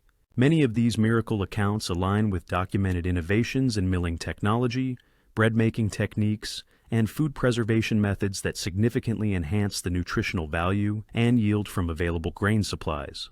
Archaeological excavations of medieval monasteries have revealed evidence of remarkably advanced food production and storage systems, including sophisticated underground granaries with precisely controlled temperature and humidity, improved milling equipment that extracted more flour from grain, and bread-making techniques that maximized nutrition and extended shelf life. Most notably, monasteries were often at the forefront of adopting new agricultural and food preparation technologies. They possessed the educational resources to comprehend technical innovations, the organizational capacity to implement them systematically, and the economic incentives to optimize food production efficiency. The miraculous increases in bread supply likely resulted from monks applying novel techniques for grain processing, bread preparation, and food distribution that dramatically boosted the effective yield from their existing resources. To communities struggling with traditional subsistence methods, these innovations would indeed have appeared miraculous. Modern nutritional analysis has shown that medieval monastery bread was frequently far more nutritious and satiating than typical contemporary alternatives. Monastic communities developed recipes that combined grains, legumes, and other ingredients in ways that created complete proteins and enhanced nutritional density. A smaller quantity of monastery bread could provide equivalent nourishment to larger amounts of standard bread. The psychological and social dimensions were equally significant. Monasteries that gained a reputation for miraculous food multiplication attracted donors from a wide geographical radius. Wealthy benefactors contributed grain supplies, funding, and other resources, enabling these communities to sustain food distribution even during famines. The belief in miraculous intervention fostered self-fulfilling prophecies. Communities convinced that divine providence was multiplying, their bread supplies were more inclined to pool resources, share equitably, and continue feeding the hungry, even when rational calculations suggested conserving supplies for themselves. However, perhaps most critically, the miracle accounts preserve evidence of sophisticated social welfare systems that medieval communities developed to navigate periodic famines and food crises. Monasteries functioned as emergency food distribution centers, coordinating regional resources and providing systematic assistance to communities facing starvation. Analysis of medieval economic records indicates that successful monastic food programs involved extensive networks of cooperation among religious houses, merchant guilds, noble families, and agricultural communities. The miraculous bread multiplication, therefore, reflected not supernatural intervention, but effective social organization that mobilized community resources during emergencies. Modern disaster relief specialists studying medieval famine response have identified principles and techniques that remain relevant today, such as centralized distribution points, meticulous inventory management, nutritional optimization of available resources, and the maintenance of community morale through symbolic and ceremonial elements. The monasteries that reported bread miracles were often the same institutions that pioneered new methods for food preservation, established emergency grain reserves, created networks for resource sharing during crises, and maintained detailed records that aided in planning for future famines. Their success stemmed not from divine multiplication of physical bread, but from divine inspiration, if one may use the term, to develop social and technological systems capable of sustaining communities through otherwise fatal conditions. The miracle of medieval bread multiplication serves as a reminder that human ingenuity, social cooperation, and careful planning can achieve outcomes that seem impossible to those unaware of the underlying systems. The true miracle was not the supernatural multiplication of grain. It was humanity's capacity to generate abundance from scarcity through knowledge, organization, and a commitment to community welfare. As the sun reaches its apex and we prepare to conclude our exploration, we might contemplate what these bread miracles teach us about faith, community, and human potential. The medieval monks who fed the hungry during famines were not performing supernatural magic. They illustrated what can be achieved when intelligence, empathy, and methodical work are combined with a steadfast dedication to aiding others. Their enduring impact persists, not through miraculous tales of loaves being multiplied, but through undeniable evidence that human societies can surmount challenges that appear insurmountable by applying knowledge, harnessing the strength of collaboration, and maintaining a resolve to support every individual. While the bread has long since been eaten, the methods and tenets that transform scarcity into plenty are as pertinent now as they were a millennium ago. In our current era, marked by resource constraints and societal necessities, we can draw inspiration from those medieval communities that converted adversity into advantage through the straightforward yet transformative act of guaranteeing that everyone had sufficient sustenance. Upon examining every facet of the medieval world, from ordeals designed to test human intellect to dancing epidemics that showcase the potency of social transmission, from bloodletting derived from meticulous clinical observation to saints who mastered the ability to endure flames, one reality emerges with undeniable clarity. The Middle Ages should not be characterized as an era of absolute obscurity. It was a period when people strove, innovated, and expanded the boundaries of perceived possibility. What we once dismissed as superstition frequently safeguarded actual knowledge. Practices we deemed illogical occasionally yielded tangible therapeutic outcomes.